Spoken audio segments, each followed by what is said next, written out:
Welcome into Sports Time. Bryant and Brett with you in our Family Leisure Studios. Landon Schmidt producing for us. We're Sports Time. We're with you for the next 3 hours, and so much to get to after an incredibly busy weekend in the sports world. Both the Tigers and the Grizzlies pick up wins yesterday, a 2-0 day for Memphis's basketball team, so we'll talk a lot about that. It's Super Bowl week in the NFL. Other NFL news coming out. Myles Garrett officially requested a trade from the Browns. We'll talk about that later in the show.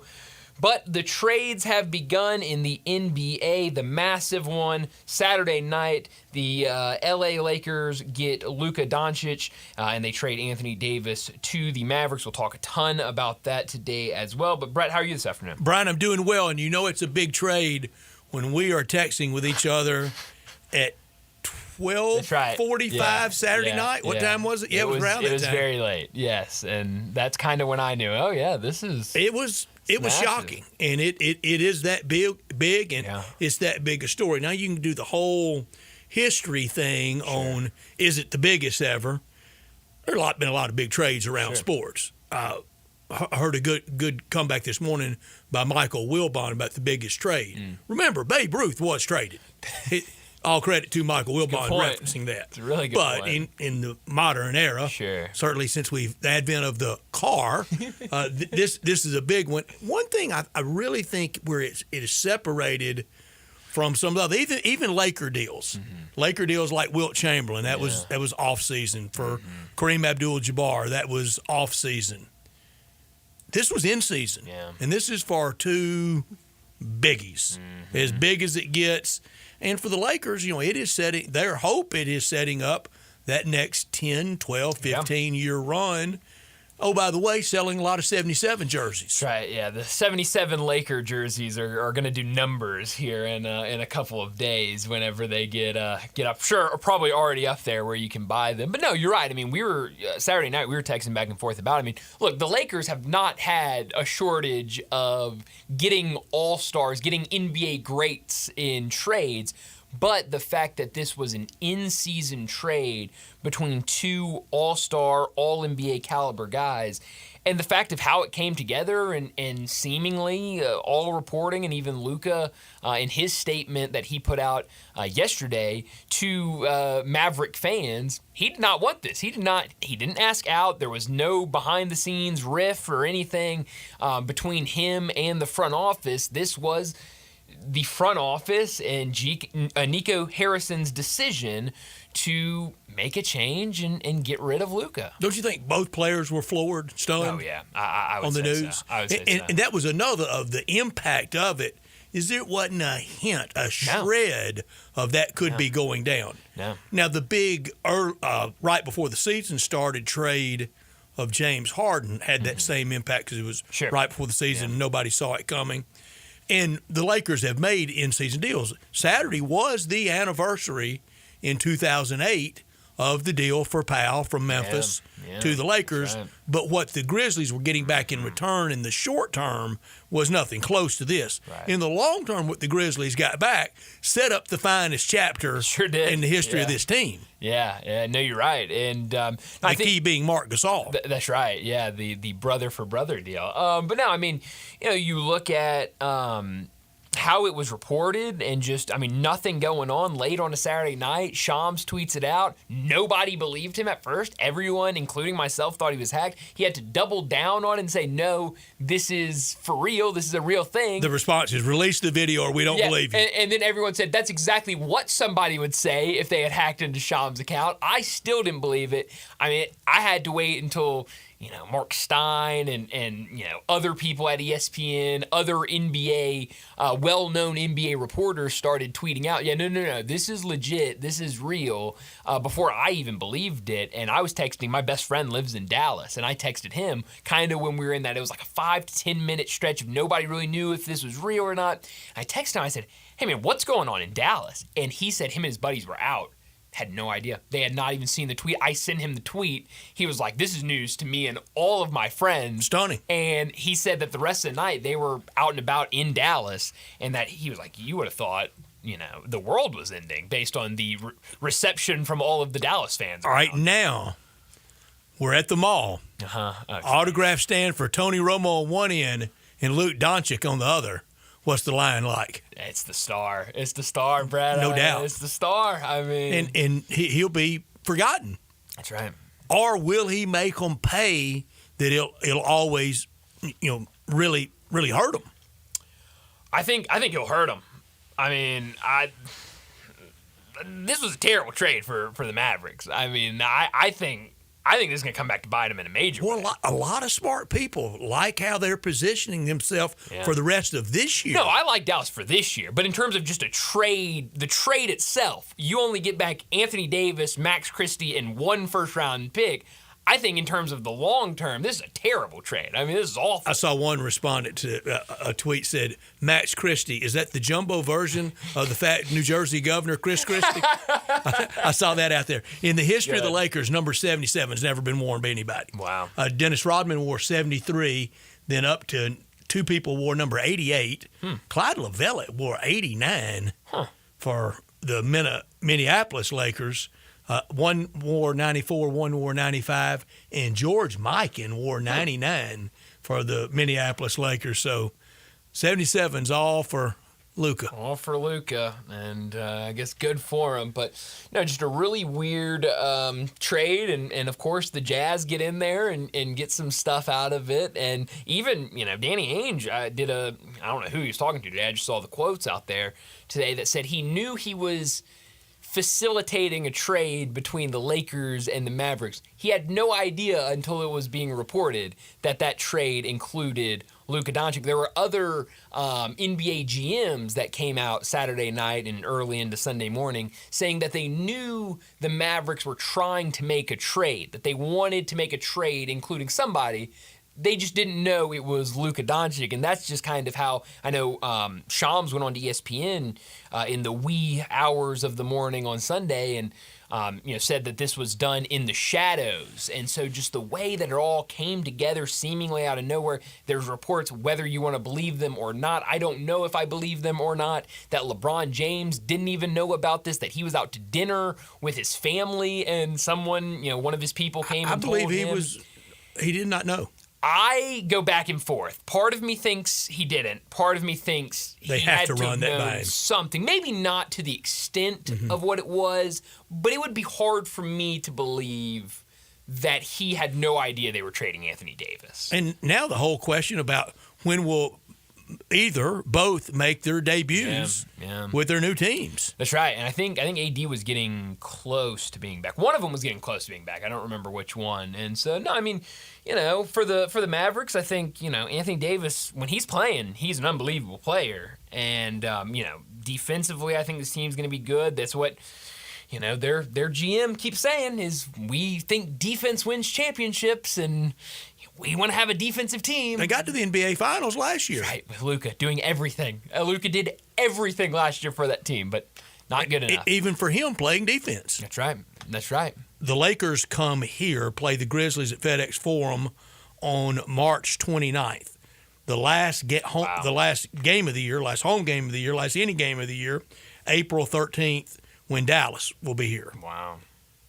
Can't imagine Anthony Davis playing 48 minutes that day. Probably not. Maybe not 48 seconds. No, that feels like a day nobody's playing. But that game in March with the Lakers, buy your ticket. I remember the Kareem trade very well. Here were the players involved.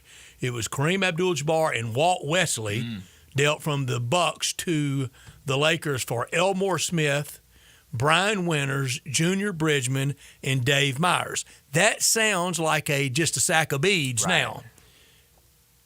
It didn't then. Junior Bridgman numbers retired in Milwaukee. Yeah. And Dave Myers and Brian Winters were decent players. It looks bad now because Kareem retired the all-time leading scorer, and just a few years ago, LeBron broke it. That's right, yeah. Time was not kind to Milwaukee. Time was not kind to Milwaukee, no. I don't think time's going to be kind to the Mavericks. Same for Wilt Chamberlain. The other players involved for the Wilt Chamberlain deal are just as innocuous as that. Yeah. Oh, well, I don't know. I think Jalen Hood-Schifino might be remembered the same way in 40 years when we look back on it and go, oh, yeah, you remember Jalen Hood-Schifino was part of that trade? And we also know, just like with the Powell trade, a lot of the names in it, they're not really wanting them. It's money and stuff. Exactly. And things. Yeah. The key part of the Powell trade was Mark, and it worked. The Lakers weren't beating down the door to get Markieff Morris from Dallas. No. They wanted Luka. And now, I mean, reporting still coming out. I mean, people still wanting to know what's going on about this. Supposedly, there was a time early in the trade discussions, I guess Saturday night, where the Lakers were going to give up more picks and another player in this trade. And somehow Pelinka convinced him, because of the conditioning concerns and all this other stuff, not to have as much in the trade as what was, I guess, initially going to be a part of it. They stole him. Oh, they stole him. I mean, just robbed him. And speaking of stole, the Mavericks stole money from Luka in this trade. I mean, he was up for the Supermax and now won't be able to get the $350. Supermax. It makes me sick. I cannot believe that was part of the reasoning of getting him out of there. I go back to like any free agent deal here with Chandler Parsons. Yeah. Nobody knew his medical better than Dallas, and they weren't touching him. Mm-hmm. Nobody knows Luka Doncic on, off the court, diet, training, maybe an injury that nobody else knows about better than they do. That's right. To just give up on him. And that's what I keep going back to. The fact of how fast this happened, how it wasn't they weren't shopping him or anything. It was pretty much, hey, Lakers, do you want him? Yeah, we want him. Made the trade, didn't get much in return. There's something bigger behind the scenes that they don't want getting out. That was the reason they part ways with him, and I'm sure it has to do with his injury. This is kind of the third big Maverick miss. Yeah. I don't mean this cutting. I don't mean it ugly. Great white hope since Dirk that they've missed on. Parsons. Yeah. Kristaps. Porzingis. And now dealing Luka. Yeah. Yeah, that's a good point. Another thing Dallas has done, and this has not worked very well in a lot of other places. It's your team, Kyrie. That is true. It's all you. Yeah, it's not been handled very well. It hasn't, and I wonder. I've not heard anything from Kyrie since this trade has happened. Speaking of, since this trade has happened, they got blown out by the Cavs yesterday, 91 points. Just blasted. I mean, it's crazy. But I haven't heard anything from Kyrie.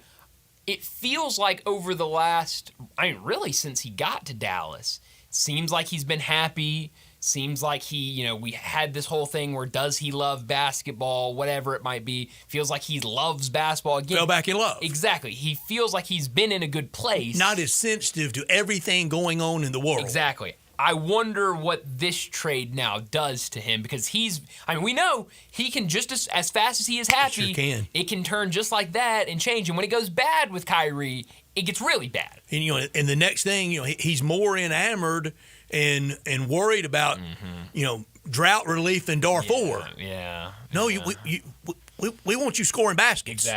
Exactly. So that's something to watch. You're exactly right, because he could very quickly. I don't want to be the guy here. You traded my guy Luka, and it could get ugly. Now, from everything I've read and one or two NBA types I've talked to, Cuban makes no calls. Yeah, that was one of the bigger things from this trade. In fact, I had one tell me they want him out of the building. Yeah. They don't want him parading around in that front row inline seat anymore. Wow. They want him gone. Yeah, that was one of the craziest. And he got a handsome check to go away and stay away. Well, yeah, I guess you have to. When you're trying to get rid of them, you got to pay. Got to pay up. In right price, I promise you, I won't get within the time zone. Yeah, no, you give me a big enough check, you'll never see my face again. Never. But this is also the same man that was asked once, Luka or your wife, and he said, I'll be at the courthouse tomorrow morning getting my divorce paperwork. And Mark Cuban was good for the NBA at one time. Oh, yeah. What he did for player travel and kind of the spoils and privileges for the players.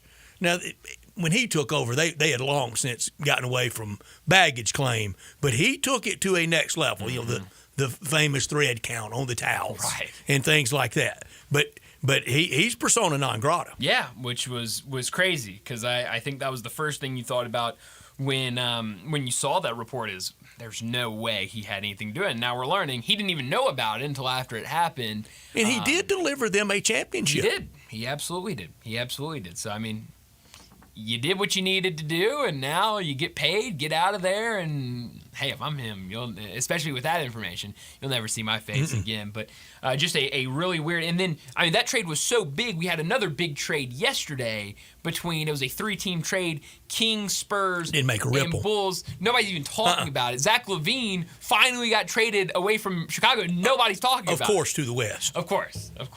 Just because the West All doesn't the have stars enough end up in the superstars. West. Yeah, no. West, 0 superstars in the West, so we got to keep on adding them.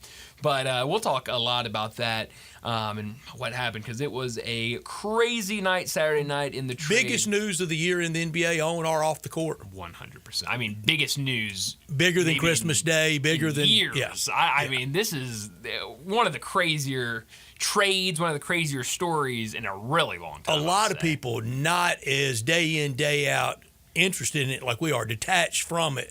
This is the first time they've thought about the NBA since Christmas Day. Yeah. I mean, this was no matter what sport you like, there were people who don't even care about sports that were going, wait a minute, what? This is big. I mean, that's how big this was, and I think one of the bigger NBA stories in a really, really long time. We'll talk more about that throughout the show and throughout the week. I know later in the week when we talk to Keith Smith, we'll talk a ton about this trade, how it came together, why it happened, what it means. And both Dallas and the Lakers, they may be making more deals by the time we visit with Keith. Yeah, well, the Lakers have to. I mean, you get rid of AD, you have zero. I mean, what are you going to throw Jackson Hayes out there and think that you're going to make a run anywhere?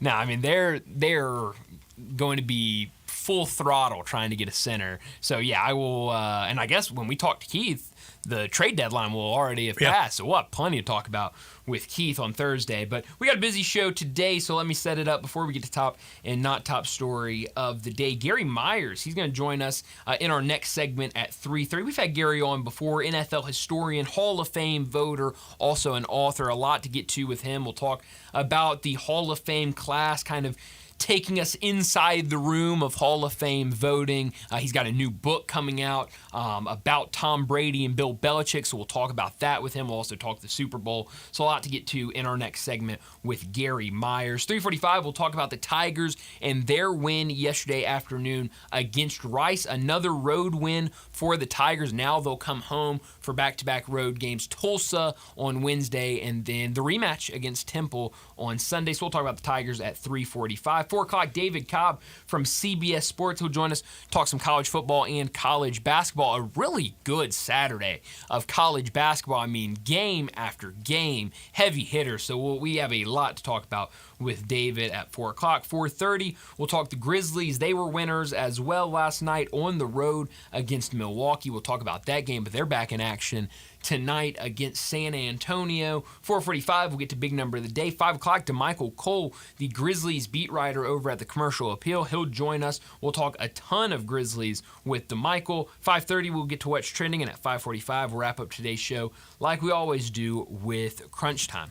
Let me remind you, we're in our Family Leisure Studios where family and fun come together. The floor model sale, it's going on right now at Family Leisure. All 2024 inventory, it's got to go. Help them make room for 2025. All floor models up to 50% off. Cold plunge tubs starting at $49.99 and hot tubs up to $3,000 off with free steps and chemicals. Pool tables, arcades, ping pong tables, air hockey, foosball tables, all 20 to 60% off. And don't forget about the theater seating, now up to 75% off. It's also not too early to start thinking about pool season. Buy now and get on the schedule for install before that rush hits. Only at Family Leisure, 2120 Whitten Road, just north of I-40. Produced by Landon Schmidt. We are Sportstime, and we're with you until 6 o'clock. We want you to be a part of our show by texting or calling 901-360-8255. That's the Sissy's Log Cabin text and talk line. And all our guests will appear on the Sissy's Log Cabin guest line at 901-360-8255. He's Bryant, I'm Brett. And as Bryant said, we are in our Family Leisure Studios in this hour every day, brought to you by Lexus of Memphis at 2600 Ridgeway and online at lexusofmemphis.com. Great offers on all 2025 models and always special leasing options. Drive in luxury and confidence knowing that every new Lexus comes with complimentary first and second maintenance services. Call them at 901-334-9673, but stop by the only Lexus dealership in Memphis at 2600 Ridgeway and put yourself in the driver's seat of the all-new 2025 flagship LS500, and you'll be driving in style. When you purchase a Lexus, you get top-of-the-line engineering and design, and they make for the luxury driving experience. Online at lexusofmemphis.com. Experience amazing at Lexus of Memphis. Top story of the day. Well, my top story of the day, it's got to be Luka being traded to the LA Lakers. If you were living under a rock over the weekend, the full trade details: the Lakers receive Luka, Maxi Kleber, and Markieff Morris. The Mavs receive Anthony Davis, Max Christie, and the LA Lakers 2029 first rounder. And the Jazz somehow weaseled their way into a trade. Of course they did. They received Jalen Hood-Schifino. Fifth wheel of all time. Yeah, I mean, they're just always, if there's a trade in place, they are around somewhere. They get Jalen Hood-Schifino, the Clippers 2025 second round pick, and Dallas's 2025 second round pick. It was a crazy night, a night where people thought Shams was hacked. Then we all realized, no, this is real, and everyone wondered, why in the world is this happening? Well, it sounds like that the Mavericks were not happy with the way he was conditioning, the way he was staying in shape, and because of this supermax that was on the table following this year, they wanted to get rid of him, and they did it really without letting anybody know, not even letting the guy himself, Luka Doncic, know. Probably could have gotten more. Oh, certainly could have gotten more. I mean, again, Anthony Davis, Max Christie, and the Lakers 2029, what were we talking about in the offseason when the Knicks go out and they go, we're going to make a bunch of trades and we're going to get, I mean, they gave up all of their first rounders for, it feels like, ever to go out and get players over the last couple of years. You're telling me Luka couldn't have gotten 4? You couldn't have 2? I mean, it's more than 1. They could have gotten so much more for Luka, and again, I think that goes back to there's got to be something bigger behind the scenes that made this such a quick, nobody knows about this, we're going to take the first trade we talk about type of move, and that's what scares me, because I do love Luka as a player, but some of these comments from GM Nico Harrison are just insane. I believe that defense wins championships. I believe that getting an all-defensive center and an all-NBA player with a defensive mindset gives us a better chance. We're built to win now and in the future. When Luka just got you to the NBA Finals a year ago, and you have a young center that I thought played really well last year in the playoffs. Jason Kidd did not know about the trade until after it was completed, and GM Nico Harrison said that Mavericks owner Patrick Dormont laughed at him the first time he brought it up. He laughed and thought it was a joke. Same thing for Rob Pelinka. When he called Rob Pelinka, he said Rob laughed at him and thought he was joking with him. That is how bad or how crazy this trade is that other people, even in the trade, were laughing at him. I don't get it. I don't understand it. There were reports coming out that he was up to 270 pounds. I don't care if he's 370 pounds. It's Luka Doncic. You don't trade him. He's one of the best players in the NBA. You don't get rid of him, especially for what they got And if back. the knock on him is he likes to party, you think he's going home in L.A.? Yeah, exactly. Yeah, the party's only 10 times bigger in LA than it was in Dallas. I don't care if he goes out straight home, guys. Yeah, oh yeah. Bye, guys. I'll see y'all tomorrow. I'm going home, going to bed. I don't care if he was out all night, did not sleep at all, was 380 pounds, and came in every morning with fast food. You don't trade him. He's Luka Doncic. Sounds fun. It sounds great.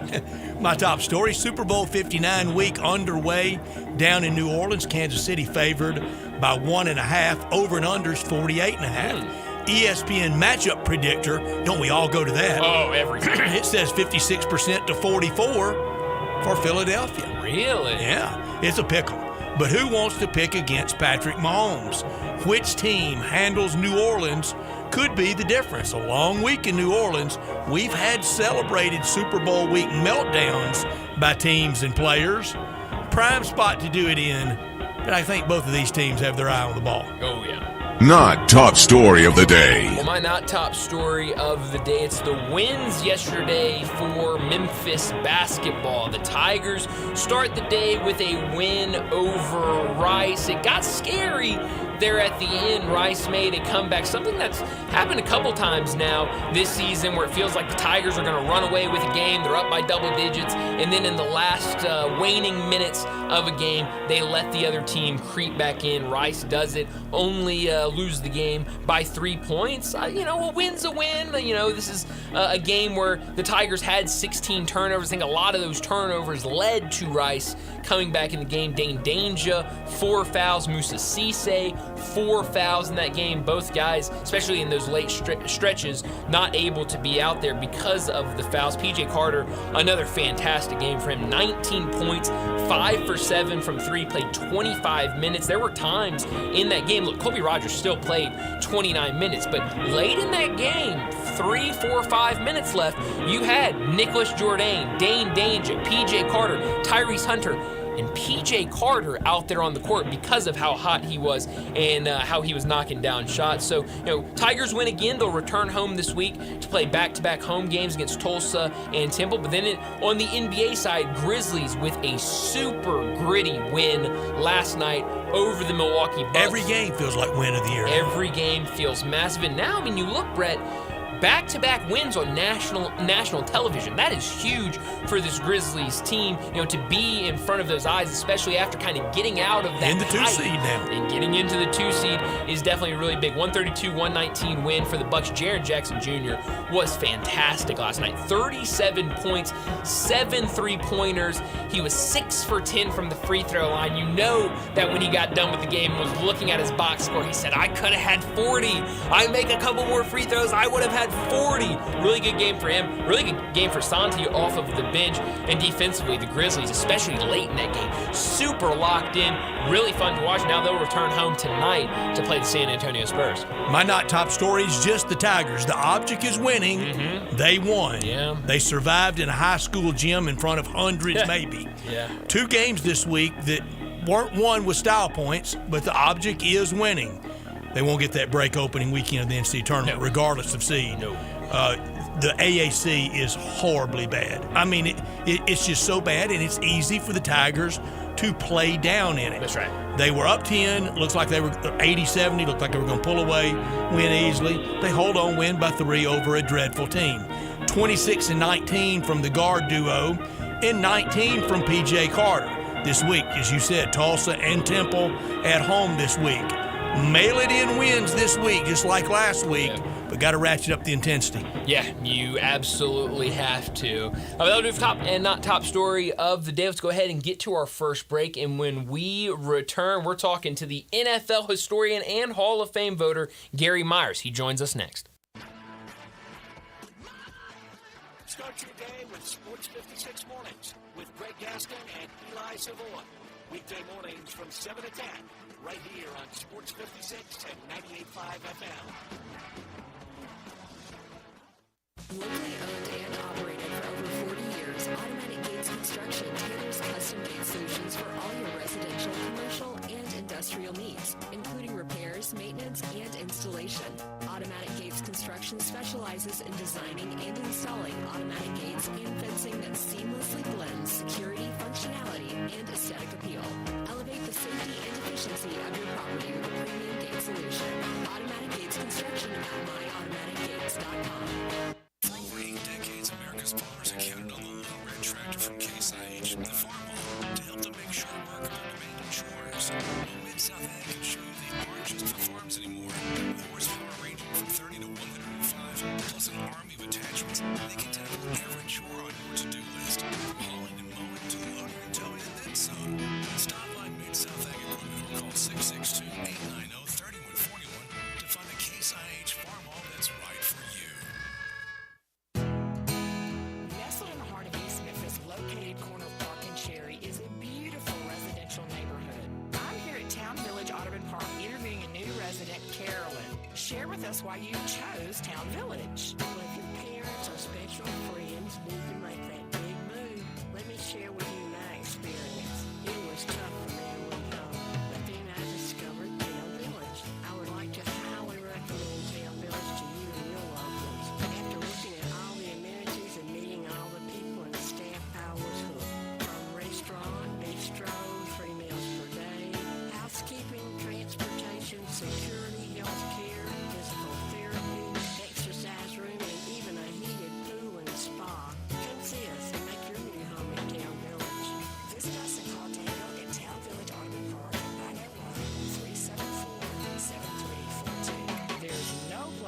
like home, town, village. At Jason's Deli, when you're dining in or picking up curbside, you can expect wholesome food and no surprises, just delicious sandwiches, crisp salads, and quick quality meals made with the freshest ingredients and no artificial trans fats, MSG, high fructose corn syrup, or artificial colors and dyes. Around here, a lot of thought goes into what we put into our food and what we take out of it, because you're not just taking a bite, you're getting a taste of who we are. New items are constantly being created to expand our menu for all tastes and special diets with vegan and gluten-free options available. Convenience and on-time delivery you can count on. It's just a click away at jasonsdeli.com, so whether you need to feed 5 people or 5,000, the team at Jason's Deli, they have the credentials and the commitment to keep you satisfied. Freshness is nearby at Jason's Deli with locations at Ridgeway in the Park Place Center, Poplar and Highland, Germantown Road in Cordova, and on Goodman Road in Olive Branch. Jason's Deli. It's wholesome food and no surprises. Now, back to Sports Time. Sports 56 This hour is brought to you by Lexus Cars. Here are your hosts, Red Star Sports Movie and Brian Davis.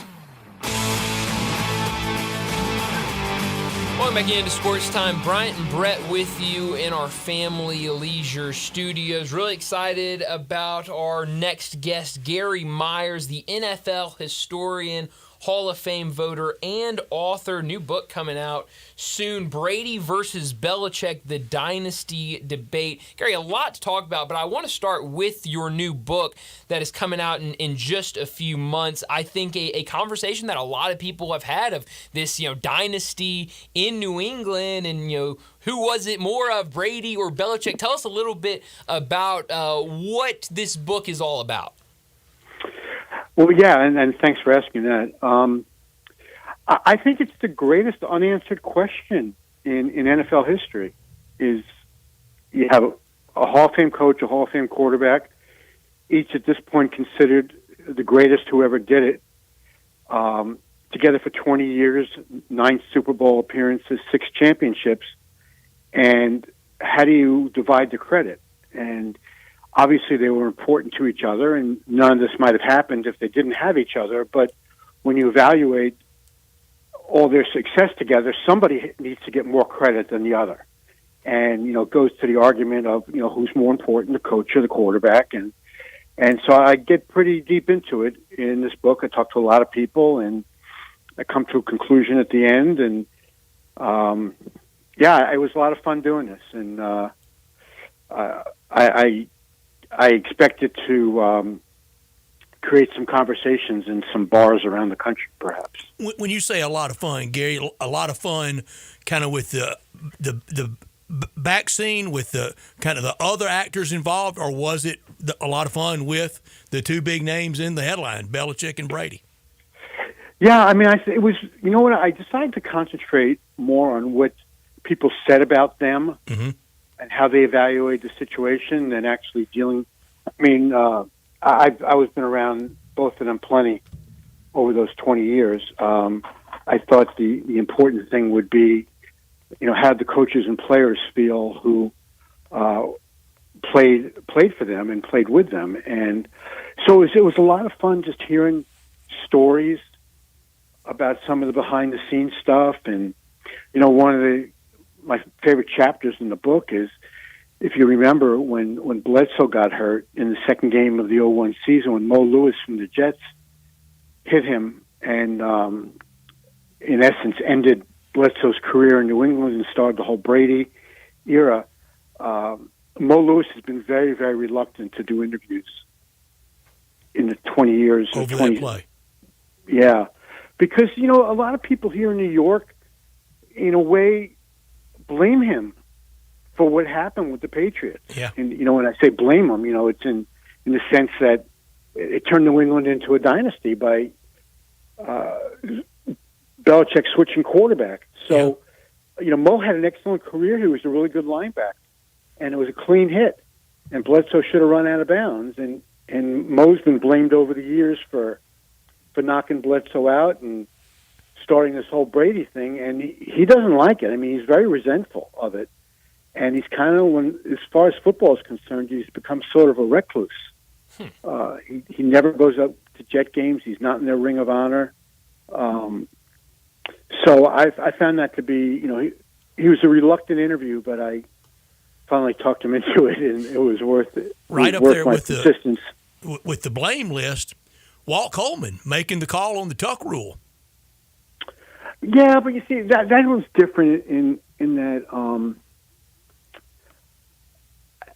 at that point, I think that even if the Patriots had lost that game, that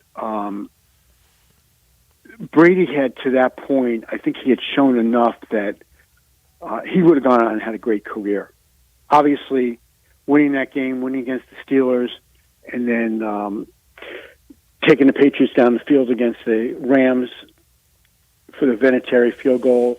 I mean, that was all obviously a really key part to it. And if they had lost that game to the Raiders, I think that would have just stalled the Patriot dynasty. I don't think that would have meant. I mean, there was no way Belichick was going back to Bledsoe after that season anyhow. So I think they still would have had an awful lot of success in New England even if they didn't win that. But I understand that, people think that the whole thing turned on that game, and that's a question we'll never know the answer to. Gary, let's fast forward to one of the two teams in Super Bowl 59. Everybody with the D talk around the Chiefs, the dynasty talk. Who, if you had to fast forward and do the book on that dynasty debate in a few years, who gets the credit, Mahomes or Andy Reid? Oh, that one's not even close.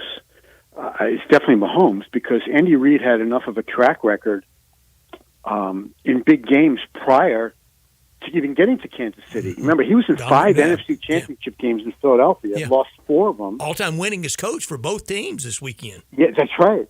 And the Super Bowl that he got him into, he kind of fell asleep with the switch in the last 5 minutes. They were down 2 scores, and they took forever to get down 3, to drive down the field for a touchdown to get within 3. And then he didn't have a lot of postseason success early on in Kansas City. And then Mahomes comes along, and Andy did a great job with him, having sit his entire rookie year until the last game of the season when they already had their playoff spot clinched, and he let him play. And then Alex Smith was gone after the year, and then it became Mahomes' show, and all of a sudden Andy Reid is a genius. Well, it's not really hard to connect the dots on what changed. Just like it's not hard to connect the dots on what changed for Belichick. He had 5 years in Cleveland, 1 year in New England. And number 12 walked in. Yeah, and what happened in Tampa? in Kansas City was number 15, came in. And Brady goes on and wins without him. Gary, I don't remember, I don't know if it was player-coach debate, but with the Steelers' vaunted 70s teams, was that more of offense or defense debate, or did Bradshaw and Chuck Noll have it out over that? Well, Brett, if you remember, Bradshaw and Noll didn't get along. Right. It was very rocky road, a lot of friction. Mm-hmm.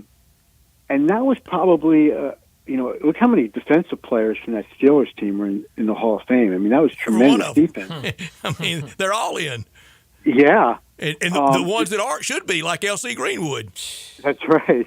And then, offensively, you have Bradshaw and Stallworth, Swan, and Mike Webster. I was going to say. So that might have been, that was before I started covering, so I'm not really sure what the argument was. Man, Gary, I thought you've been covering the NFL since Alan Amici's touchdown. Yeah. Well, come on, I'm not that old. You're such a historian, it feels like it's been that long. Well, I don't really consider myself a historian because you are. The stuff I really know well is since I started covering in '78. Now, I was alive for the Alan Amici thing, but I was just a youngin' at that point, so I was way too young to even know about that at that point in time. But there's a lot of good. You have Walsh in Montana. Yeah. Who was more responsible there? I talked to Joe for a long time about that, and wrote a chapter in my book about it. And he gives all the credit to Walsh. And I said, "Come on, Joe, you're being a little humble here." And he says, he said, "I considered it myself the mailman.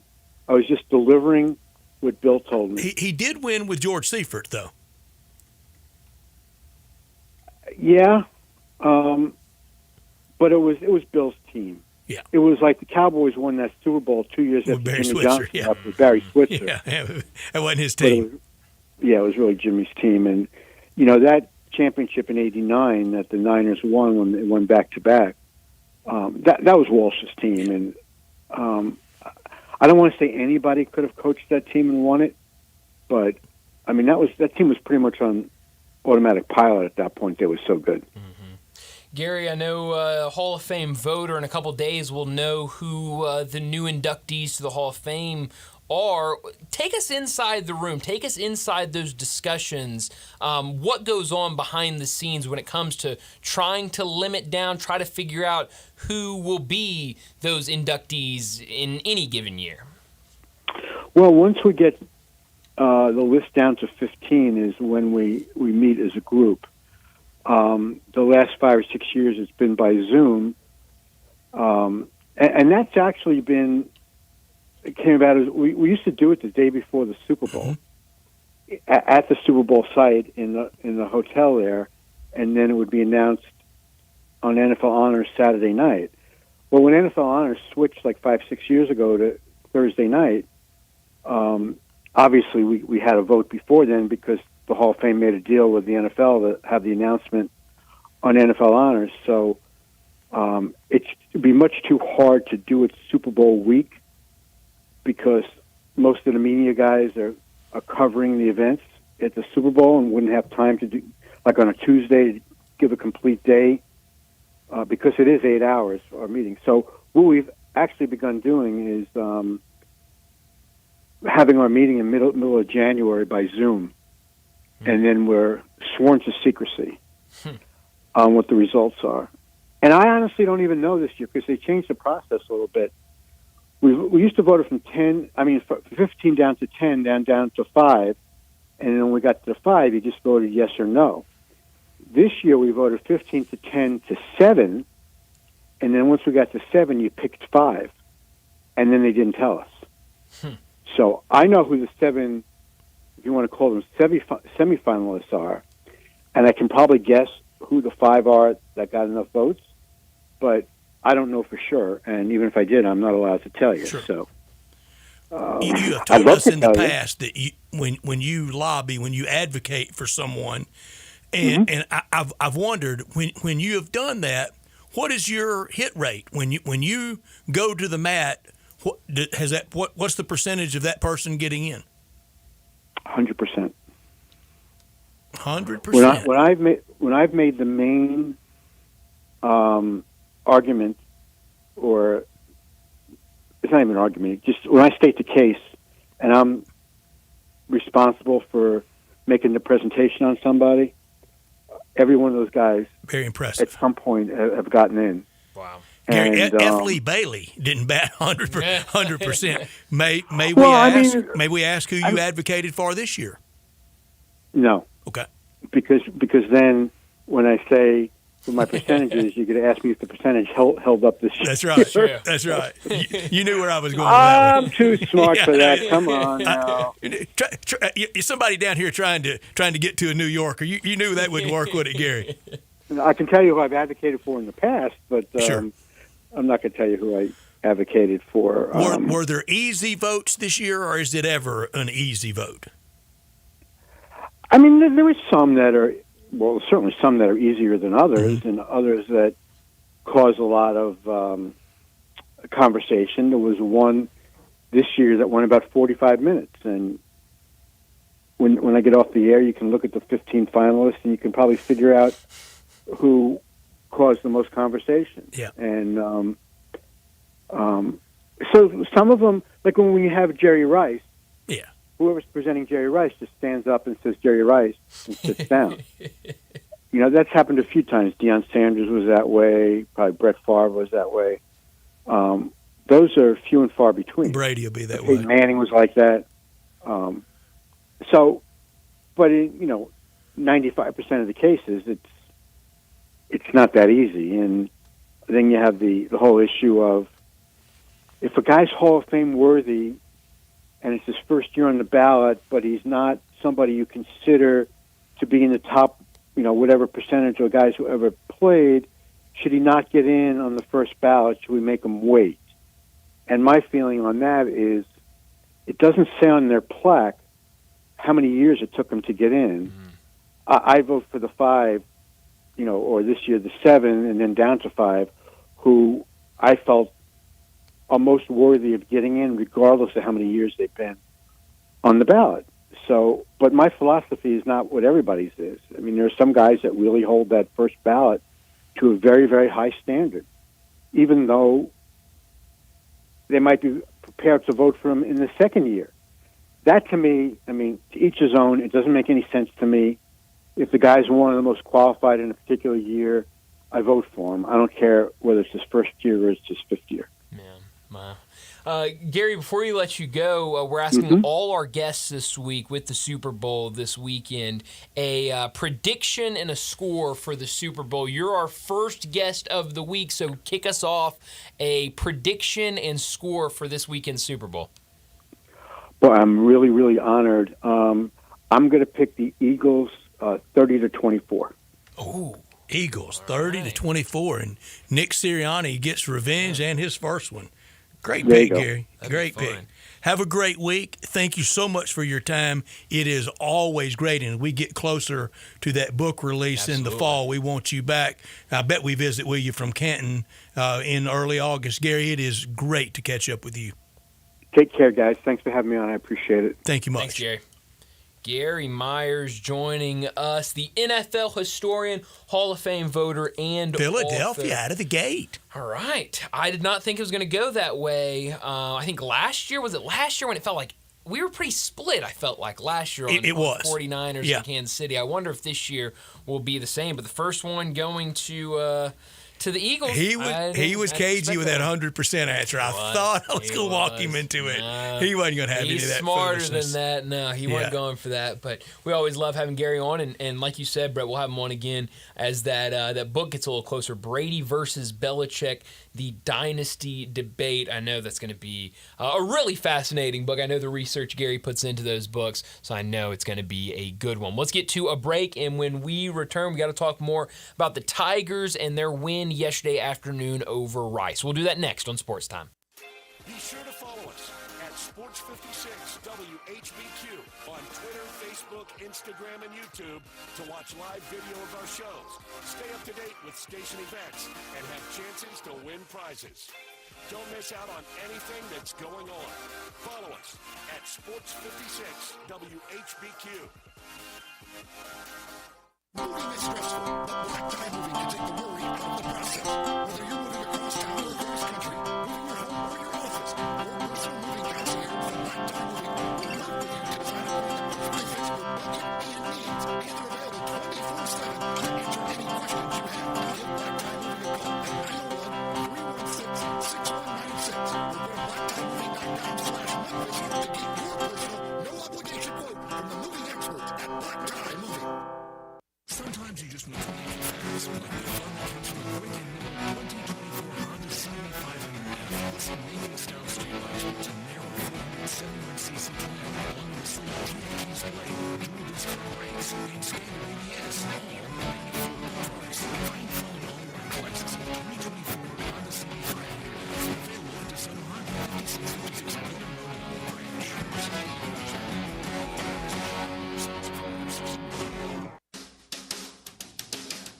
Attention homeowners, it's time to score big with Choate's air conditioning, heating, plumbing, and generators. For the first 50 callers who purchase a new carrier system, generator, or tankless water heater, choose between 60 months of no interest financing or free air duct cleaning, a $500 value.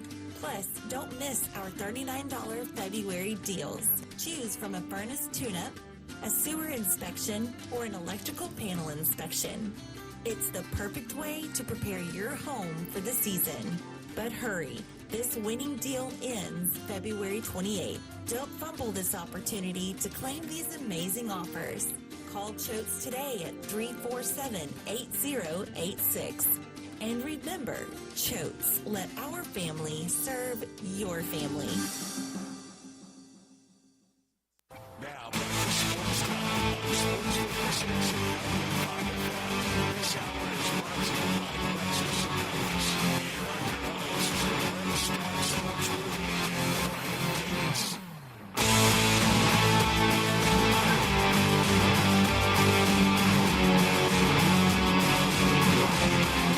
Well, another win for the Tigers yesterday afternoon, 86-83 over Rice, improves Memphis to 18-4 on the season, 8-1 in conference play. Tigers did a lot of things really well in that game yesterday. Turnovers were a little high. Very streaky game. It was very, very streaky game. But 8-point run for one side, 6 for the other, 10 for one, 8 for the other. Yep, that's kind of how the entire game went, and it was one of those. I mean, I remember it not as close as this was against Charlotte, where Memphis was up by nearly 20 points, and then in those last 3 minutes they get outscored something crazy like 18-4, and you look up and it's a 7-point game. That's kind of how this one went. They get up on Rice, they get up double digits with about 7-8 minutes left in the second half, and you go, okay, they're gonna put them away. This is gonna be a 15-point win. We'll move on to Tulsa, and then next thing you know, Rice starts knocking down shots. Rice gets a couple takeaways, and you look up, it's a 3-point game with a couple seconds left. And Brian, we're not there yet, but we're getting close to the point, and there's no hard and fast date for it, but I would say mid to late February, 18th, 20th, 25th, this is who you are. Mm-hmm. This is your team. Mm-hmm. I think we kind of know this Memphis team, and we see them play up and down. Yeah, certainly. And the up is really, really good. The down has not been that punishing in the loss column. Right, yeah. I don't even call the Temple down. I call that life on the road in about any conference out there in college basketball. Sure. Don't want to be too critical of where they are today. For what it's worth, moved up 2 spots in the AP from 19 to 17. But we're already, for sure, getting to the point of the year for everybody. You're going to be defined by the tournament. Mm-hmm. Yeah. That's we're in a world of tournaments, brackets, majors, whatever you want to call them. Yeah. That's what you're going to be defined by. Nick Sirianni. Yeah. Win Sunday, that's it for the rest of your life. That's right. If not, you're out there with other guys that have lost in the Super Bowl. You're Dan Reeves. Sure, yeah. And the thought of Nick Sirianni being considered a great NFL coach and a Super Bowl winner. Well, it didn't coach. last long for their only other Super Bowl winner in Philadelphia. That's very true, yes. But Nick Sirianni makes me sick. Got your cowboy hat on to prove it. I do. Super Bowl week. Have your cowboy hat on? Yeah, he just makes me sick. Yeah. I hate him so much. I heard a great case made over the weekend. What was it? It was late night radio, sports talk radio, and you go back, and now this is easy to do after you go back, and I mean, could you ever have imagined Rex Grossman or David Woodley being a Super Bowl winning quarterback? No. There are just not many that don't fit. Jeff Hostetler, Brad Johnson, there's a couple in Super Bowl history that you see and go, that guy won a Super Bowl, or for that matter, that coach. Yeah. I mean, Dick Vermeil finally got him one. Yeah. It's a good point. Jeff Fisher didn't. No, he didn't. Ray Malavasi didn't. No, it's a good point. It really is. Can you really see Jalen Hurts and Nick Sirianni as the coach quarterback Super Bowl champion? I wouldn't mind it with Jalen Hurts. Oh, Nick Sirianni, that guy. Oh, I can't believe it. But hopefully we don't get there. And hopefully more people start telling us they're picking the Chiefs this week. And the passage of time really helps, immortalize that Super Bowl winner. Because for the rest of their life, Super Bowl, that's right. fill in the you're blank. a Super Bowl champ. I mean, you're the champ. But you're right. I mean, we're getting down to that point of the season where we're figuring out who these teams are. You are who you are, and I mean, this Tiger team, you nailed it. I mean, they play up to their competition, and when they do that, they're a really, really good team. They also play down to their competition, and when they do that, it's scary. But I think you're right. Last year's team, at this point in the season, they probably would have lost that game to Rice last year. Rice has this flurry at the end. They probably would have lost that game. At home. They did, yes. So I do think. So they did win. Yes, you got to take that. It is a win. It was scary though. I'll be honest. It was a little nerve-wracking. And I don't know that I'm saving, to really castigate them if it's an early NCAA tournament exit, because my only goal, whether I, finally had to lower the bar or whatever it is, was just get in. Sure.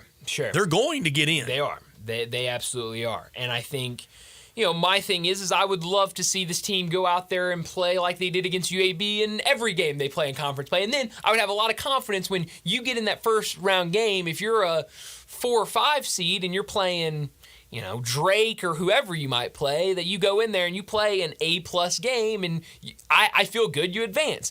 If you go in there and you go, okay, we're the 5 seed, we're playing a 12 and it's McNeese, and you go, McNeese, please. And you play like yesterday. It's going to be a first round exit. I mean, that's exactly what it's going to be. How hot will the criticism be if it's that scenario?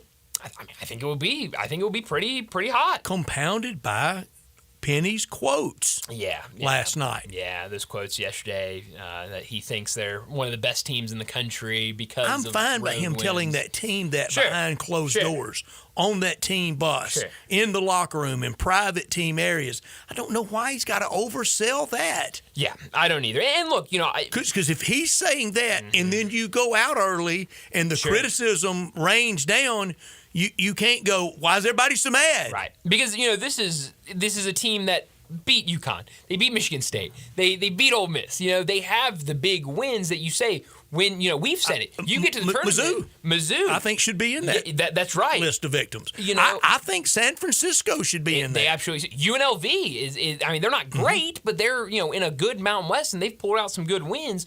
So they have great wins. So I lower the bar, and he takes it to the moon. And so I think when you see all that, and we're not talking, some ancillary figure. It's the head coach. That's right. And so I think when you look at that and you see those wins, I think we've talked about it before. Of hey, you get to the tournament, and I feel really good about what you're going to do against these tournament teams, but that first round, you're probably going to be playing a team that is worse than you, and if you play down to your competition. And he had finally gotten away from, but you know what, in effect, what he did? What's that? The 2025 version of all the smoke. That's right. This was the quote. Jason Munns had it last night. Quote, I believe we're the best team in the country. So not one of, I believe we are the best team in the country. We keep winning on the road. Great teams win on the road. Brett, you know how much I love and how much I value road victories in conference play. I don't know if that's what you needed to say after a 3-point win. Well, the net didn't value it. Net certainly didn't value it. You dropped 2 spots after the win over Rice. Well, let's get to a break. We'll get David Cobb's thoughts on all of this because he joins us next. Don't go anywhere. We're talking college hoops with David Cobb.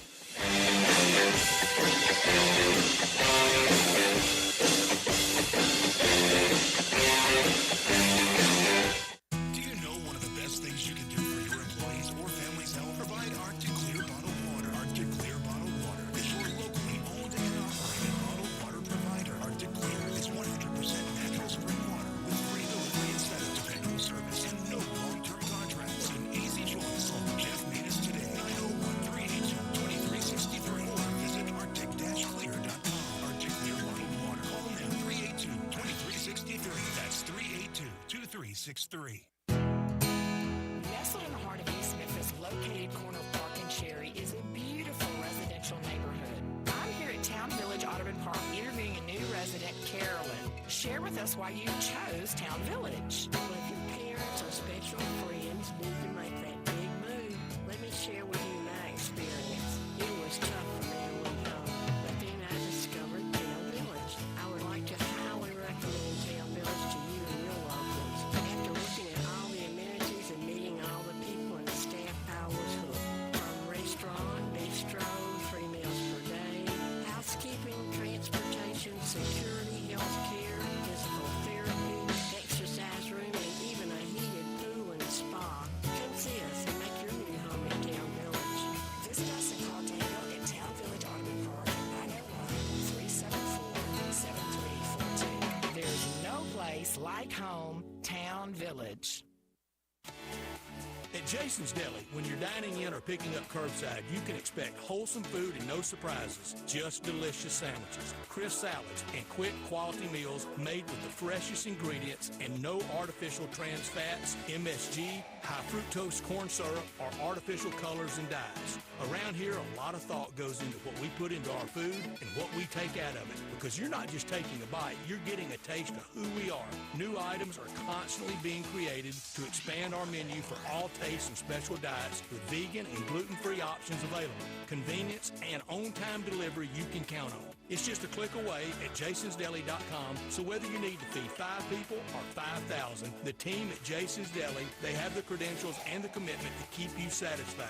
Freshness is nearby at Jason's Deli with locations at Ridgeway in the Park Place Center, Poplar and Highland, Germantown Road in Cordova, and on Goodman Road in Olive Branch. Jason's Deli. It's wholesome food and no surprises.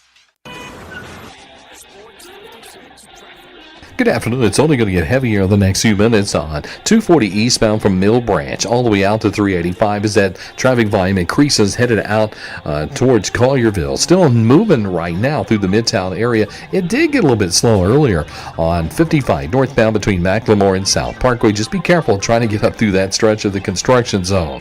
LLV offers everything fun for a couple or single who wants to enjoy luxury lifestyle vacations, offering all-inclusive resorts and cruises all over the world. Google llvclub.com. I'm Commander Chuck with your on-time traffic. This is Original Sports Station. We are Sports 56, WHBQ Memphis, and W253DF Memphis. Joining Brian and Brett now on Sports Time is National College Football writer for CBS Sports, Memphis native and Tennessee grad, who you can find on Twitter X at David W. Cobb. It's David Cobb. David Cobb joins us now from CBS Sports, where he covers college football and college basketball. David, thanks so much for joining us. To end our last segment, Brett and I were talking Tiger basketball. They survive on the road against Rice, and we were talking about some of the comments that Penny Hardaway made after the game, talking in his press conference.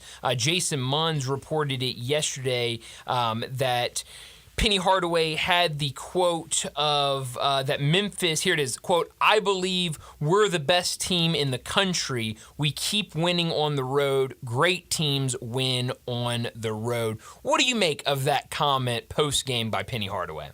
Well, let's maybe back it off just a little bit there, Penny. Yeah, I answered the question. It was at Rice, not another 4-letter team, Duke. Yeah. Or crosstown Houston Cougars, right, you know? Right.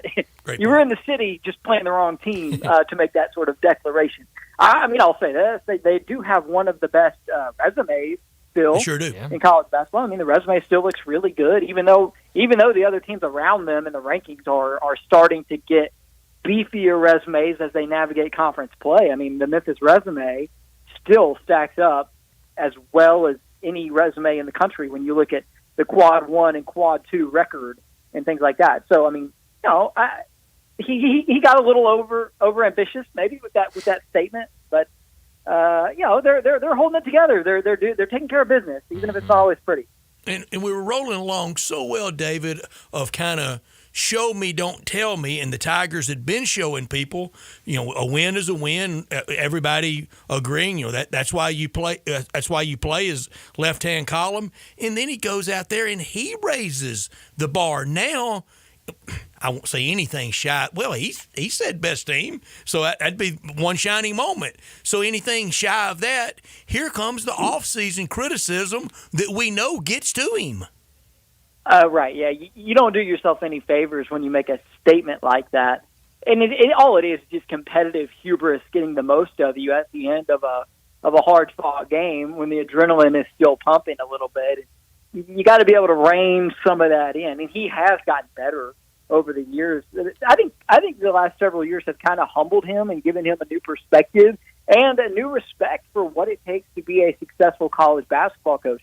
I think he entered the industry, 7 years ago now, kind of thinking that, all right, like I was an NBA All-Star, I won state championships as a high school coach.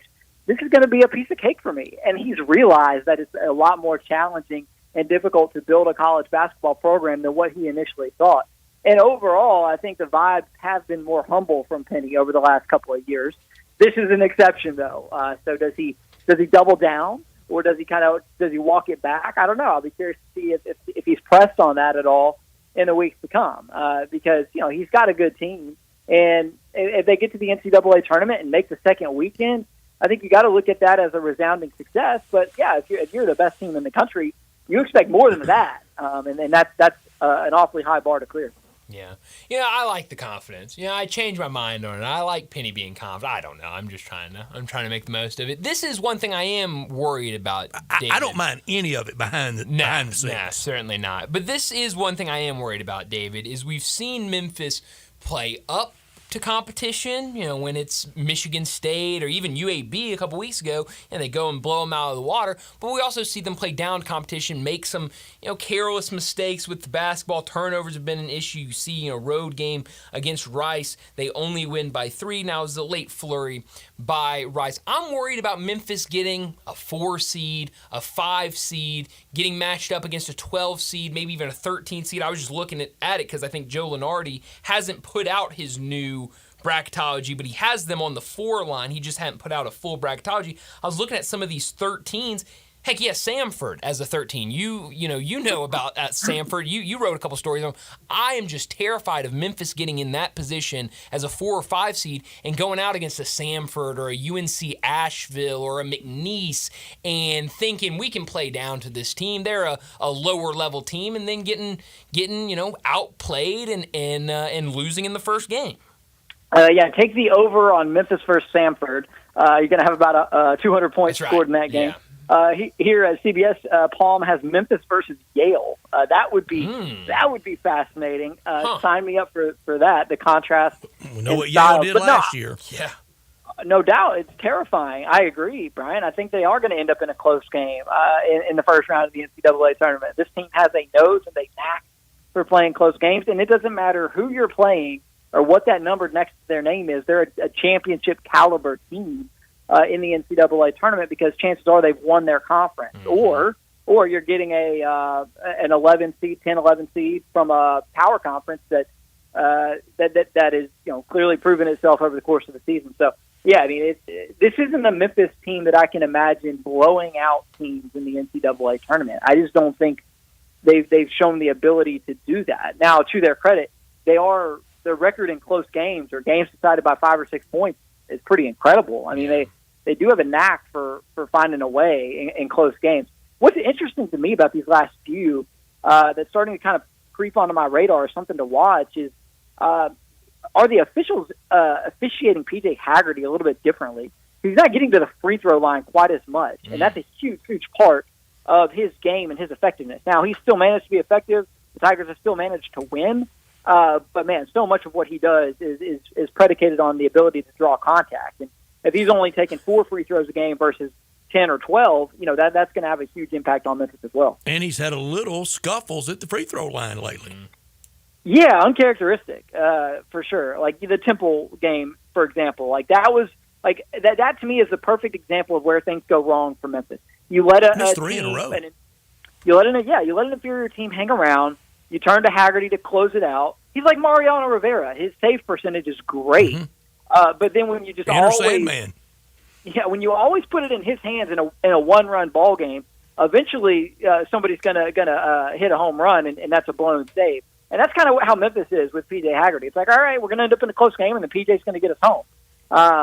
So there have been a few cracks in that as of late. Although, I mean, he's just still on the whole been unbelievably effective. And then the other thing that sticks out to me is the emergence of another PJ. It's PJ Carter. Yeah. I mean, he's playing really good ball. So, I mean, that's a positive to take from the last couple of games for sure from Memphis. Is depth was an issue, or it maybe still is, but now you got a guy in PJ Carter who's stepping up and giving you quite a lot. And I don't know. I mean, we didn't necessarily see that coming. So I think that's something to be happy about. That's a really good point. I just looked, and that is such a great observation by you, because I just looked. So 9 of the first 17 games, P.J. Haggerty went to the line double-digit times. 13 of the first 17, he went 7 or more. He had 7 or more free throw attempts, I should say. Since then, in the last, 1, 2, 3, 4, 5 games, 6 or fewer free throw attempts per game. I think college basketball is being officiated differently over the last couple of weeks because these games were lasting 2.5 hours. There were 50-plus fouls called oftentimes. I think there were some meetings where it was like, oh, guys, y'all are contributing to what is a really unwatchable product right now. Let's swallow the whistle a little bit and just let them play. And I'm all for it. But it obviously, for a guy like P.J. Haggerty, it kind of changes the way you play. I am too, as long as it's equitable. I want it on both ends. Yeah, no doubt. I mean, it's got to be fair. And there were still some pretty egregious officiating gaffes over the weekend. I don't know if y'all saw the Texas Tech star get ejected in the first. Yeah, I get it. I mean, Grant McCaslin, a mild-mannered guy, got tossed for arguing a call 5 minutes into the game because his player got ejected for kicking a player, in a place where it hurts. But it was totally inadvertent, and anybody who's ever played sports could see that it was inadvertent, and he got ejected. Yeah, no doubt. Anyway, college basketball officiating, it's never going to be perfect, but I'm a fan of fewer fouls. Fewer fouls, to me, makes for a better product. I think even more than the NBA, I think college basketball officiating is the hardest thing to do out there in the refereeing world. It's not easy. Yeah, I mean, you couldn't pay me enough to do it and to get that abuse from the coaches. I mean, and the fans. It's a tough job. And the fans, it's a thankless job. Well, you better have a thick hide because everybody shows up ready to get after the officials. They sure do. No doubt. Yeah. So I'm not making excuses for them. But it's got to be fair, and we got to have fewer fouls. And I think I think in terms of the fewer fouls thing, we're moving in the right direction. That's because these games, especially the last 4 minutes, we got to figure out too. How do we not spend 30 minutes at the monitor over the last 4 minutes of a game? I mean, we got to cut a timeout out, David. It's just a parade of timeouts, parade to the free throw line. It's tough, and now you're seeing, like, for instance, on Saturday night, ESPN put 2.5 hours in between the start of Duke UNC and the start of Arkansas Kentucky because they know by now there's no way this game's going to be over in 2 hours. Duke UNC was a blowout, so it ended up being done in 2 hours and 15 or so. But yeah, so I mean, it's like even the networks are starting to acknowledge. Let's not kid ourselves and act like this game's only going to last 2 hours. Now we're not going to have to start it on ESPN Plus or ESPN News or whatever. I mean, because that's the whole deal right now. It's like if you want to see the start of your team's game, you better hope you've got the multi-factor authentication process down to a T, because you're going to have to go log into your ESPN Plus account to see it. I wish we would raise the bonus, raise it, have more 1-and-1s. Yeah, no, that could help. Like make it 8 and 12 instead of 7 and 10 or something. And David, that used to be. There was a time in my college basketball life that making front end of 1-and-1s, that was the predictor of winning a game like rushing yardage is in college football. Oh, I love digging into the numbers and seeing how effective teams are that don't foul. Like, for example, Creighton, they never foul. Like, they foul fewer than anyone in college basketball, and it works for them. They've been really good doing that over the last few years. So, I mean, there is something to it. You don't want to totally lose your aggression defensively, but if you can master the art of defending without fouling, there is definitely a statistical benefit to that. Bigger win Saturday in the SEC. Early at TBA in Knoxville, where Tennessee only had 4 fouls only had 4 turnovers all day. Or late night, John Calipari, the prodigal son, going back to Rupp and winning. Oh, gosh, it's got to be Calipari. I mean, don't get me wrong, the Tennessee win was huge, and the fact that they only did it with 7 scholarship players, incredible. But Tennessee, they were going to be at worst a 3 seed or a 4 seed in the NCAA tournament if they lose that game. Arkansas may have a chance now to save their entire season as a result of going to Rupp. They still have a ton of work to do. But if they were ever going to turn that ship around, beating Kentucky in Rupp was the way to do it. And under those circumstances, with that crowd and that environment, wow, that was to say unexpected is an understatement. So that was the version of Arkansas that we thought we were going to get all along. That's Arkansas at its full potential. And it's got to infuriate you to a certain degree if you're a Razorback fan, because it's like, wow, we've had this in us all along. Where has it been? So I was blown away with that performance from the Hogs. Yeah, everybody. Jimmy Dykes courtside, all the reporters there, Matt Jones and Nick Roush at Kentucky Sports Radio said it was pregame, moving up to tip time like they had never seen Rupp. Yeah, rightfully so. I mean, how often do you get a national championship winning coach coming back to the school that he led to Final Fours and where he produced 30-plus first-round NBA draft picks and did all this stuff, coming back the next season after he leaves with a conference opponent? It's pretty wild, pretty rare. Boy, he shut him up. I got to imagine that's right up there with the most satisfying wins. I mean, can y'all imagine? It would have been even worse, but, like, what if John Calipari had come back to Memphis as the head coach at Kentucky, right? Like, and I wish that had happened at some point. But Cal was never going to let it happen. But what happens is when you go to a school that's in the same league, you don't have any choice in the matter. So, it was an incredible scene. So, do Arkansas can they squeeze in as an unthinkable 14th SEC team, or do they just fend off somebody and get that 13th slot? Yeah, 14. I got to imagine it's slim. I kind of was looking at that earlier. I wouldn't say it's altogether impossible. I'd say it's got to be unlikely, though, that the SEC could get 14. I think the more likely scenario would be that Arkansas closes strong, and then somebody like Vanderbilt or Georgia falls off. In Arkansas, if they can finish, with 5 or 6 more league wins, sneaks in there. I don't know, though. I'm not ready just yet to say that, like, Arkansas is right or is well and has figured it out. I got to see a little bit more before I'm ready to get there. But if they're able to bottle up what they did, they look so good offensively against Kentucky for long stretches of that game. I wouldn't say it's impossible. Yeah. The news came out a couple hours ago that Leonard Hamilton is resigning once the season is complete. He'll be done. I saw this tweet out from the Field of 68. ACC coaches who have retired in the last 4 years. Mike Krzyzewski, Roy Williams, Jim Boeheim, Mike Bray, Tony Bennett, Jim Larinaga, and Leonard Hamilton. That group boasts 10 national titles and 27 Final Fours.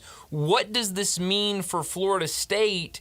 Changing that position at head coach basketball. I know there's stuff behind the scenes with some former players attempting to sue him for NIL. What does this mean for Florida State, and what does this mean for the ACC, which we've seen a lot of these coaches that have been the staple of that conference leaving, and we're seeing a new face of the conference in terms of head coaches? It's a rough time right now for the ACC. 20 years ago, it was the best conference in college basketball, and it wasn't even close. Yeah. 20 years ago in the 03-04 season, so 21 seasons technically, they had as good of a run in the non-conference as the SEC did this year, and they were the deans of college ball.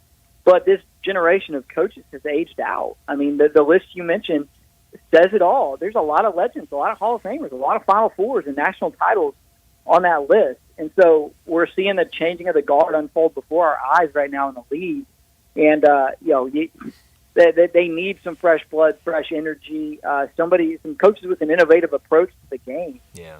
So who does Florida State go out and get? I don't know. But, hey, one thing that kind of popped into my mind, though, seeing this news today is like, all right, well, in this era when a coaching change happens, a lot of guys hop in the portal.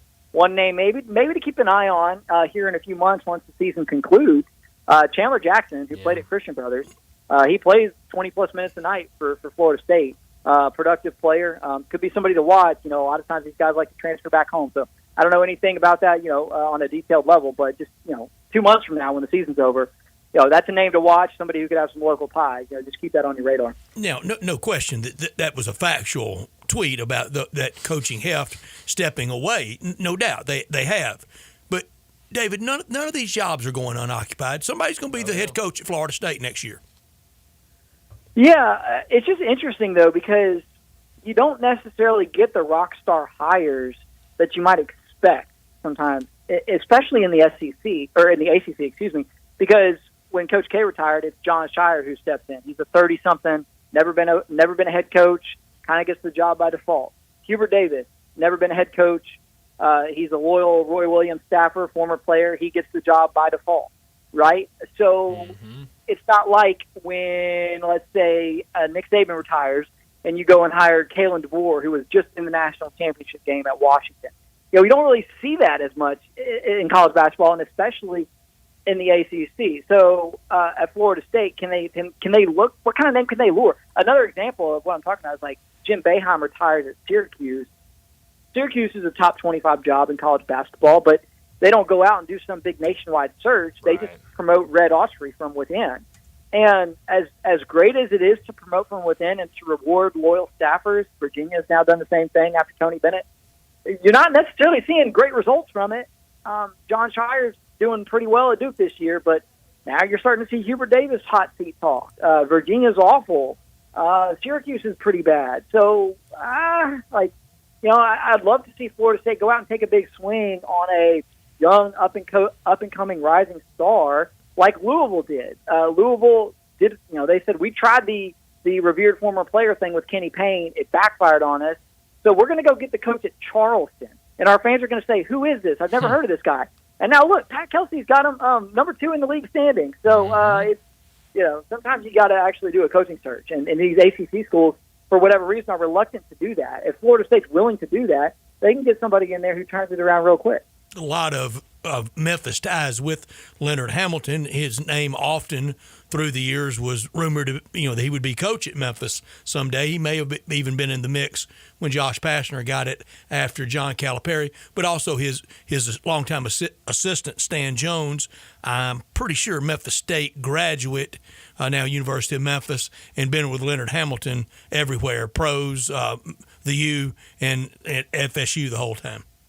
Yeah, no doubt. Leonard Hamilton at one point was the coach at UT Martin, if I recall correctly.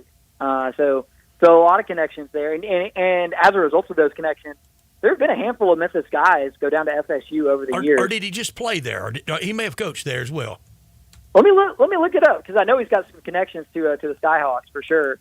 But yeah, you go back. I mean, Leonard Hamilton's been in this game a long time. Coach in Miami, coach in the NBA. Had Florida State going at a pretty high level. No, you're right. Yeah, he played at Martin. He never coached it. No, he's a legend. I hate that he couldn't go out with a better ending. It's just been kind of rough since COVID. But there were several years there in the mid kind of 2010s, I guess, where Florida State was among the very best programs in the ACC. And it's not a basketball school, so to elevate the program the way he did, I mean, he should be remembered very, very fondly there. Is it a football school? Well, it was for a brief moment in time. Yeah, brief moment. Well, David, before we let you go, we're getting Super Bowl picks from all our guests, a prediction for the game, a winner, and a score for the Super Bowl. Well, yeah, y'all know I'm not going to pick against Pat Mahomes. I'm smarter than that. I'm going Chiefs, and I'm going to say the final score is something around the lines of 27-20. Boy, it's just hard to pick against Kansas City. And so Andy another Reid, classic Super Bowl. That would be it. That'd be fun. 27-20. Give me a good game. I just want to be entertained until the end. I don't want to be talking about the commercials when it's over. I want to be talking about the game. Yeah.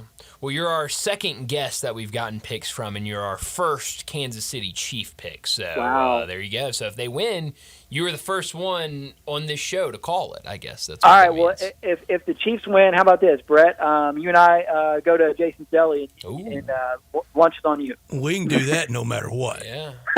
You tell me the time and the date. Yeah, sounds like a plan. For David I'll Cobb, anything for you. Right. And if the Eagles win, you know what? We'll go somewhere and I'll pick it up. How about that?